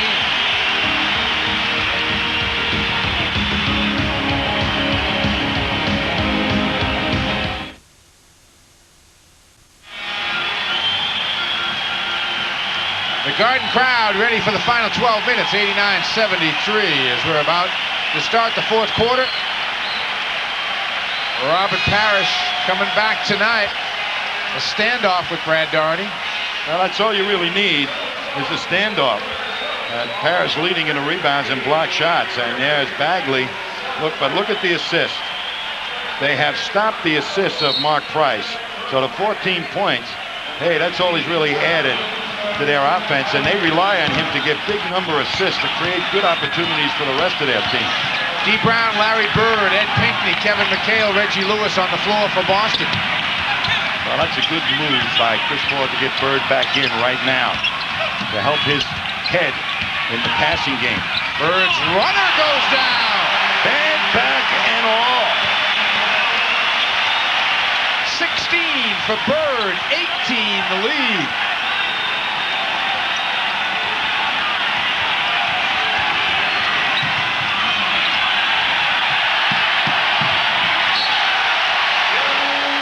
Good pressure defense that time by Ed Pinckney caused that turnover by Brandon.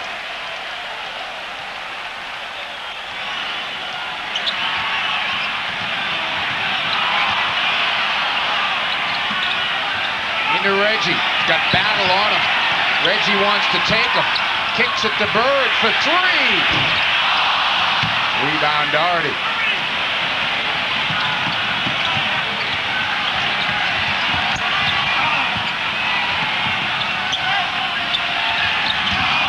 Battle, nice fake. Bird the block. D. Brown up to Reggie. He'll go to the line.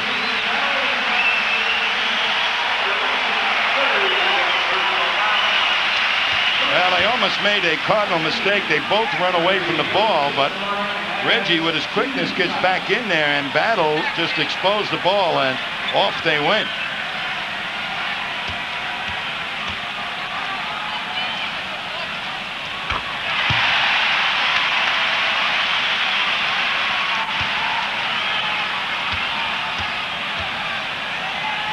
Reggie has got superstar confidence right now. Sure does. 20-point Celtic lead, the biggest of the night. 10:30 to go in the game. Bird nearly got the steal. Sanders got lucky. Well, the Cavs are really an adventure right now on the floor. Brandon. Well, you see how they don't play nearly as effectively without Mark Price running the show.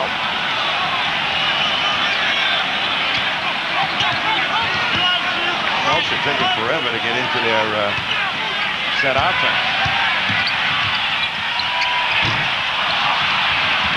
Brandon off to McHale, miss. John Williams misses and Pinckney rips it off. Oh boy, they really can use Eddie.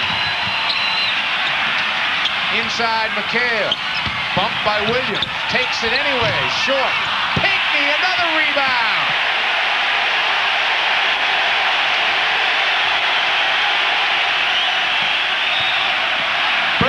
Leans in, gives it. McHale unable to handle it. Bird wasn't quite sure. That's his favorite shot, that fall away. That was that little indecision and a little lack of confidence after the long layoff evident on that shot. Just the 7th turnover, though, by Boston, with 9.5 to go in the game.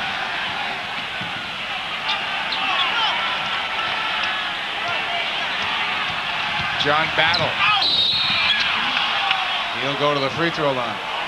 Reggie did a great job of angling Battle off. He is one of the premier players in the league at getting to the paint when he wants to. And he's got explosiveness in his legs so that he can lift over most of the big guys.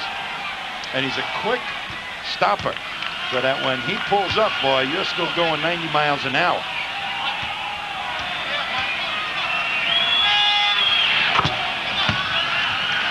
Six points for John Battle. 93-77.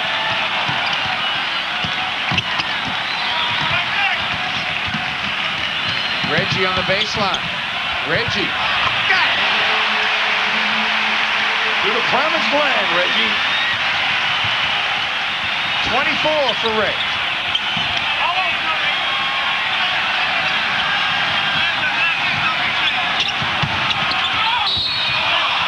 That was on the ball.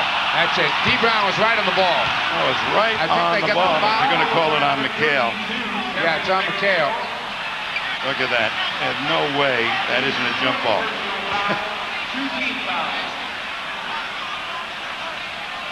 It's number 4 on Kevin. Kevin McHale never touched him. It's like automatic. When they put it on the floor, they go to the line. It's just, give me a break.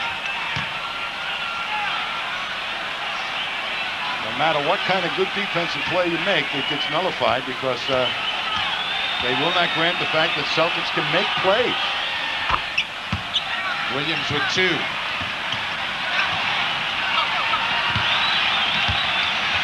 16-point Boston lead. 8:45 to go in the game.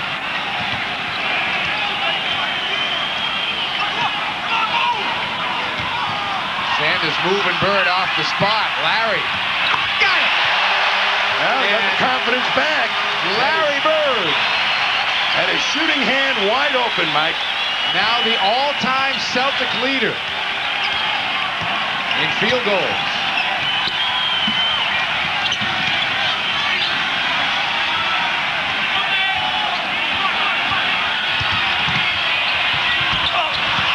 Eddie Pinckney kept it alive. D. Brown to Bird to Pinckney. Yes! And the foul. Great play by Bird, but the alertness of D. Brown to get it into the guy that hands who can make the play. Now you look at him, all the while he's looking to Bird, and there's Bird noticing that Eddie Pinckney is running his shoes off down the middle of the court.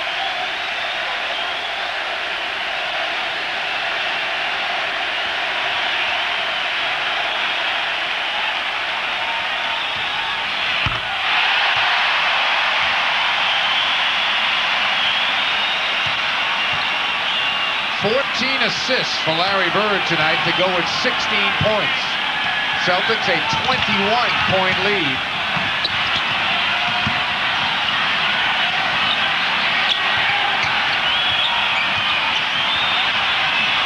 A funny shot by Sanders. Pinckney come up with the loose ball. D. Brown. Inside, Pinckney again. Yes! Good look by D. Brown.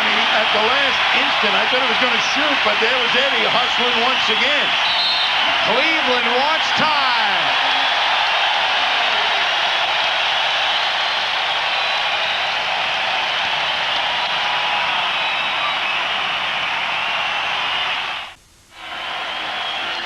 Here's D. Brown playing a little bit like John Bagley, wondering what's going to happen. What is he going to do on the hard push? He pulls up, going to shoot at the last instant, spots Eddie Pinckney. The ball wasn't exactly delivered on the money, but it produces two anyway. So D. Brown, as we keep talking about his expanding point guard knowledge, showed that he's starting to grasp what's supposed to happen. 58% shooting for the Celtics, second half. John Battle, just his second field goal of the game. Boston by 21 with 7 minutes to go.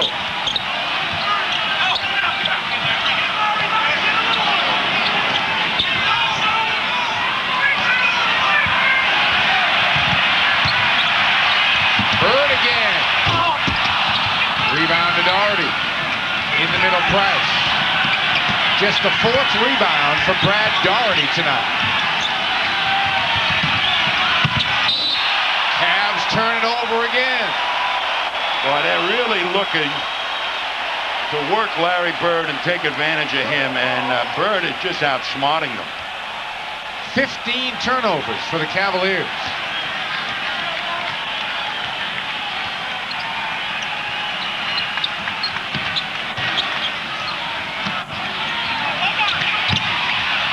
Pinckney again. This time it's blocked by John Williams.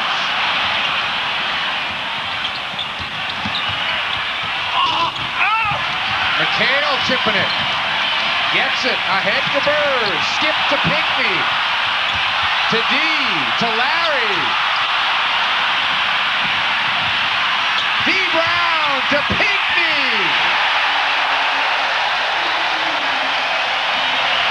Wasn't pretty, but lots of hustle.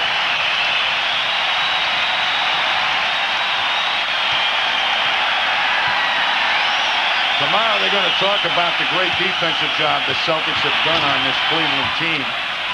And really, that's, in my opinion, is not what the answer to this game was. The answer to this game was that the Celtics offense just became a steamroller.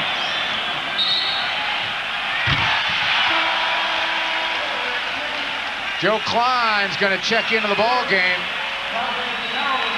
Larry Bird goes out. Take your hat off to Albert Einstein, the master of physics, and I think he taught a little chemistry too. He may well have. 16 points, 14 assists, 6 rebounds, A block and a steal. Reggie. What a shot. Battle didn't know where he was going at all. 26 for Reggie, who's averaging 29 a game throughout the playoffs. Bryce Noel climbed the rebound. Celtics by 23 and counting with 5 minutes to go. Well, don't stop now. Keep pushing the ball. If you get layups, fine. If you don't, then pull it out. Reggie again into McHale. Wants Williams. And Kevin will go to the line. Yeah, go over and talk to him. They're calling fouls on you. That's 3 on Williams.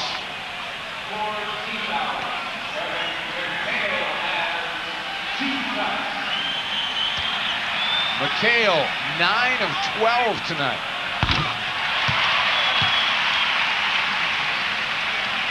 I think this man has done a masterful job. He used a psychological edge at starting Bird. That pumped this ball club up. Larry Bird just started out with his indomitable competitive spirit and carried the ball club with him the first quarter. And I must say the Cavs hung in there as best they could against an onslaught of emotion. McHale, nice job. Position on Ferry, who's in the game. And the Celtics will use a 20-second timeout. Lenny Wilkins looks like he's clearing his bench.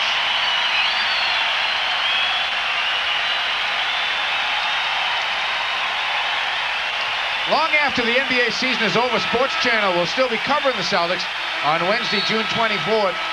We'll be there at the Boston Garden as the Celtics select their new draft pick. Watch Sports Channel's Boston Celtics NBA Draft Special, and you'll be the first to know who the next Rick Fox is. There you see the big three, and Robert Parrish was huge in the first quarter. Bird made him huge in the first quarter. They went right to him quickly. McHale off the bench got his matchup working. One of the things I want to say, Mike, is that this Cleveland team now is playoff tested enough that they are not going to get totally concerned about this loss, I don't believe. Reggie Lewis with the block on John Battle. If Reggie Lewis next year does not make the all-defensive team, I think it's criminal. He is fantastic on defense and has been for the last 2 years.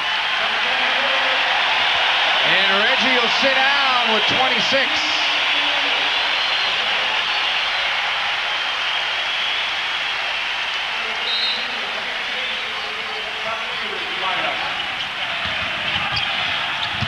Brandon Noel, rebound, Pinckney. Well, we're seeing a little bit of Danny Ferry. Just a little. A little. We haven't seen much of him in this series. Kerr played a little bit. As soon as Dee Brown came back, they started to go with Battle as they, Brandon as the backup point guard. Pinckney again. Yes! I love Eddie. He responded tonight.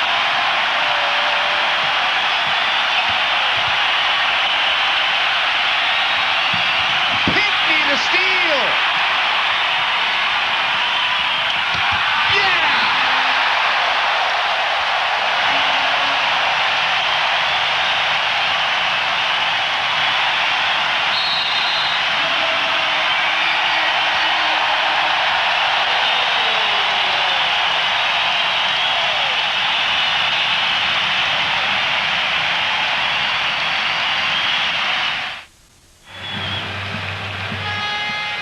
They're going to see great defense coming up as Eddie Pinckney steps in front of Ferry and then make sure he gets it into the point guard's hands, and then it's alley-oop time. They learned that from Sherm Douglas, who just prior to the game went into the locker room for a medical reason, as we're looking at Ed Pinckney, who has once again mesmerized me.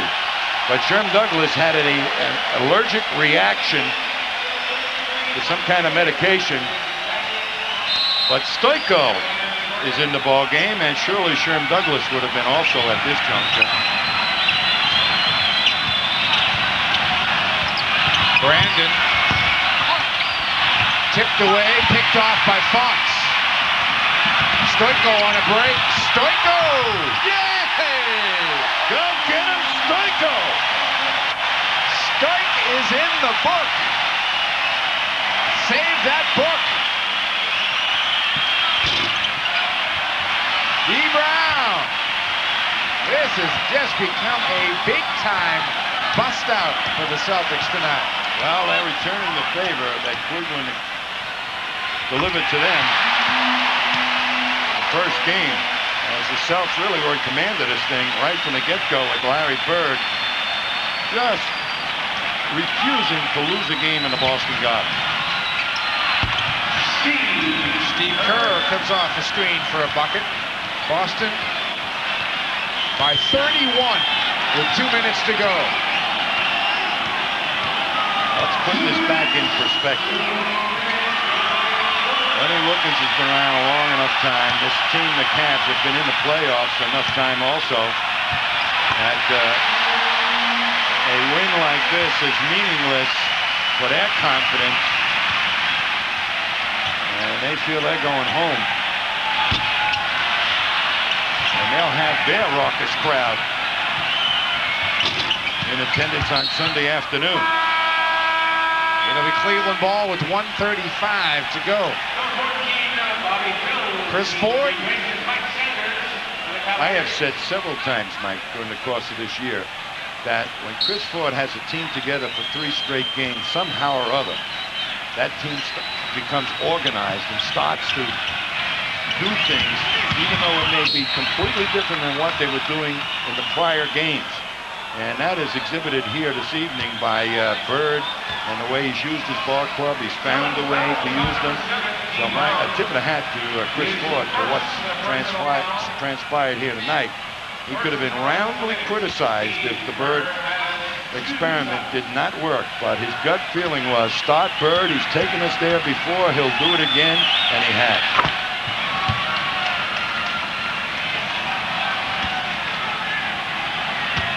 Nothing like being a coach during playoff time, Mike. I can tell you that. Kerr makes them both. It was almost in a damned if you do and damned if you don't situation. People just don't recognize the character of Larry Bird.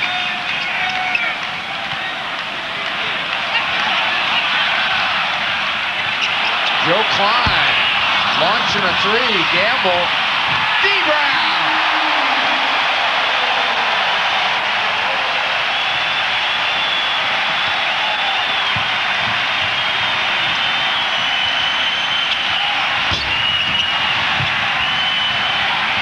Under a minute, mercifully for the Cavs. I was concerned before this game. I wasn't sure we were going to see the best of what the Celtics had to offer.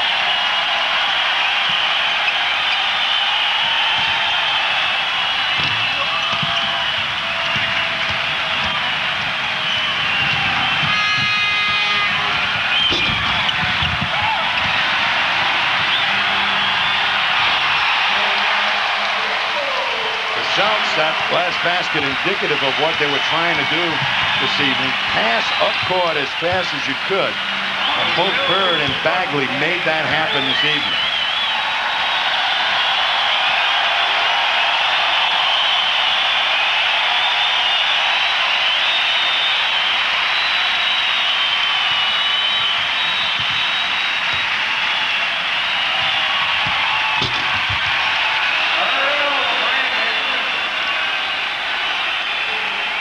Joe Klein just needs to throw it in. And Larry Bird has written another chapter in the novel. It's not fiction, baby. It's real. Final score from the Garden in Game 6, 122 to 91. The Eastern Conference semifinals are even at 3 games apiece.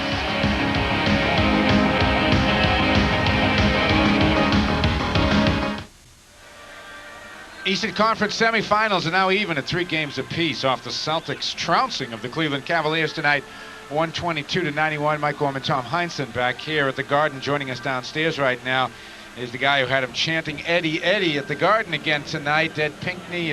First off, congratulations, Ed, on a great job, not only by yourself, but boy, just a great response by the club after that game Wednesday night. Yeah, I think it was much needed.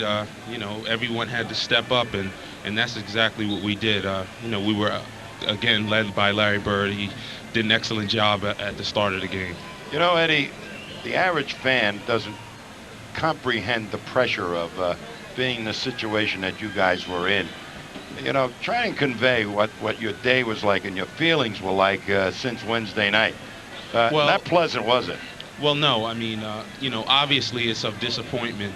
I mean, we all feel very embarrassed about what happened the other night. You know, we set out to go out and win that game, and we really thought that we could. But, you know, I think a lot of people turned their backs on us, you know, because of the showing that the way we played the other game. But, you know, guys went home after the game. There really wasn't much said after that game. We all went home and looked in the mirror. You know, everyone had to look at themselves and really come out on the floor and do what they had to do tonight, or else it would have been early summer. Eddie, now that you've won this one, the big one's coming up, the 7th game in their building. How do you think you guys are going to approach that thing? I mean, this is an elation and the whole bit, but how many 7 games have you been in? Well, this will be my first, you know, 7-game series that I've been in. You know, I'm sure there'll be a lot of pressure, but, you know, I mean, if we come out the way we played and with the same intensity that we did tonight, I don't think there's very many teams left around that can beat us. You know, there were a lot of distractions. I thought everyone came in with a certain mindset in game 5, and we came out with certainly a totally different mindset. You know, tonight, and we're gonna have to have the same kind of intensity when we go up in Game 7. I mean, you know, it'll be very difficult, I'm sure, and you know, very nerve-wracking. But you know, guys like me, I'm hungry. You know, I've never been there before. This is what I've been playing for. Eddie, don't bite your fingernails now. Oh no, there's no question. You bite your fingernails when you're sitting at home. You know, there's no reason to do it now. I mean, this is what you work for all season long. Final question, Ed, and I'll get Tom's opinion on this after I've let you go, but it seems to me that the pressure really is on the home team. Well, no question. You know, they had a chance to wrap it up tonight. They've got to go home and rethink about what they did. They trounced us on their home court, and we did the same thing. But certainly the pressure will be on them. I think if you know, if we're head up there and we can keep the game very close, you know, our guys have been down the road before, and then, you know, you have guys on our team that are really hungry, as they are also. But I don't think they've had anybody that has as much experience as Larry, Kevin, and Robert do. Eddie, I got to give you one word of advice from many years of 7th games and finals and all the other stuff. Don't listen to the crowd. In fact, when the crowd starts to really get on you, which they will, just say, I'm going to shut you up.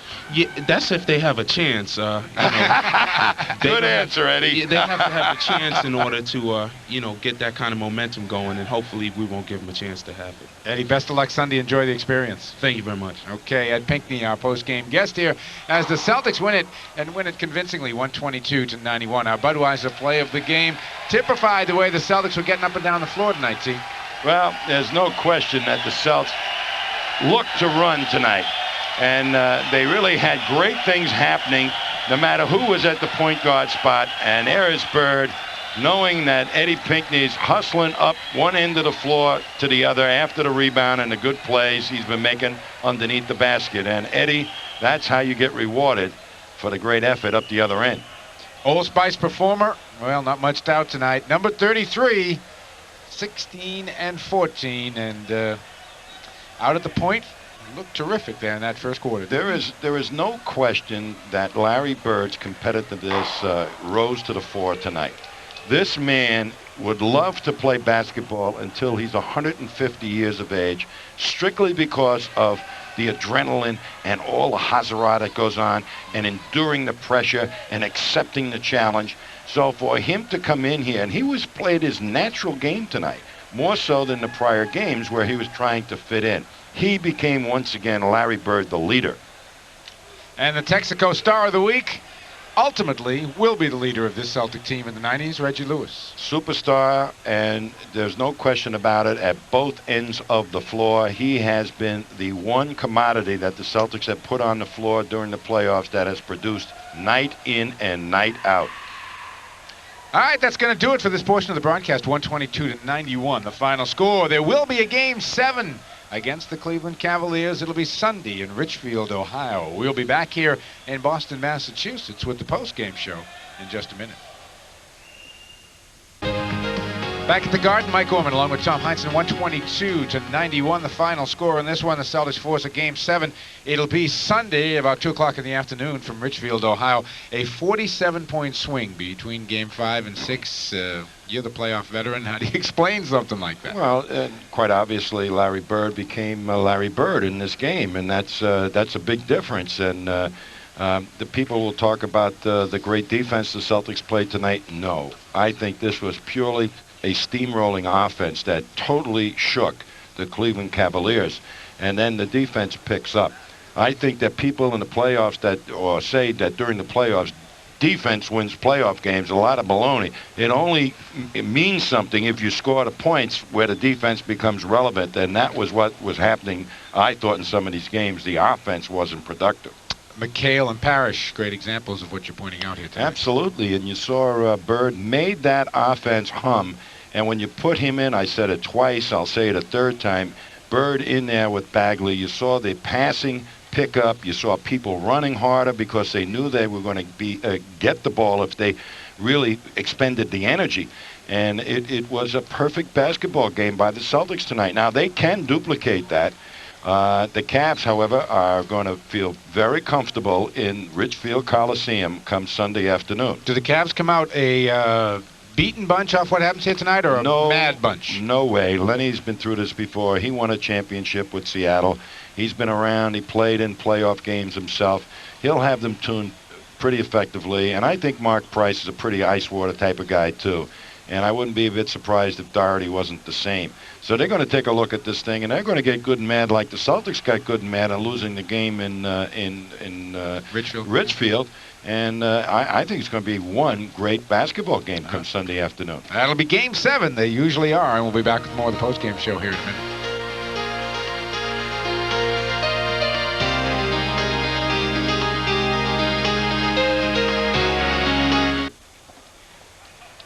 (122-91), the final score. Let's take a look at the final numbers here tonight. The Celtics shooting 59%, 52 of 88. Rebounds 44-37 in Boston's corner. 16 turnovers for the Cavs, just 9 for Boston. 41 assists, the third highest total in Celtics playoff history.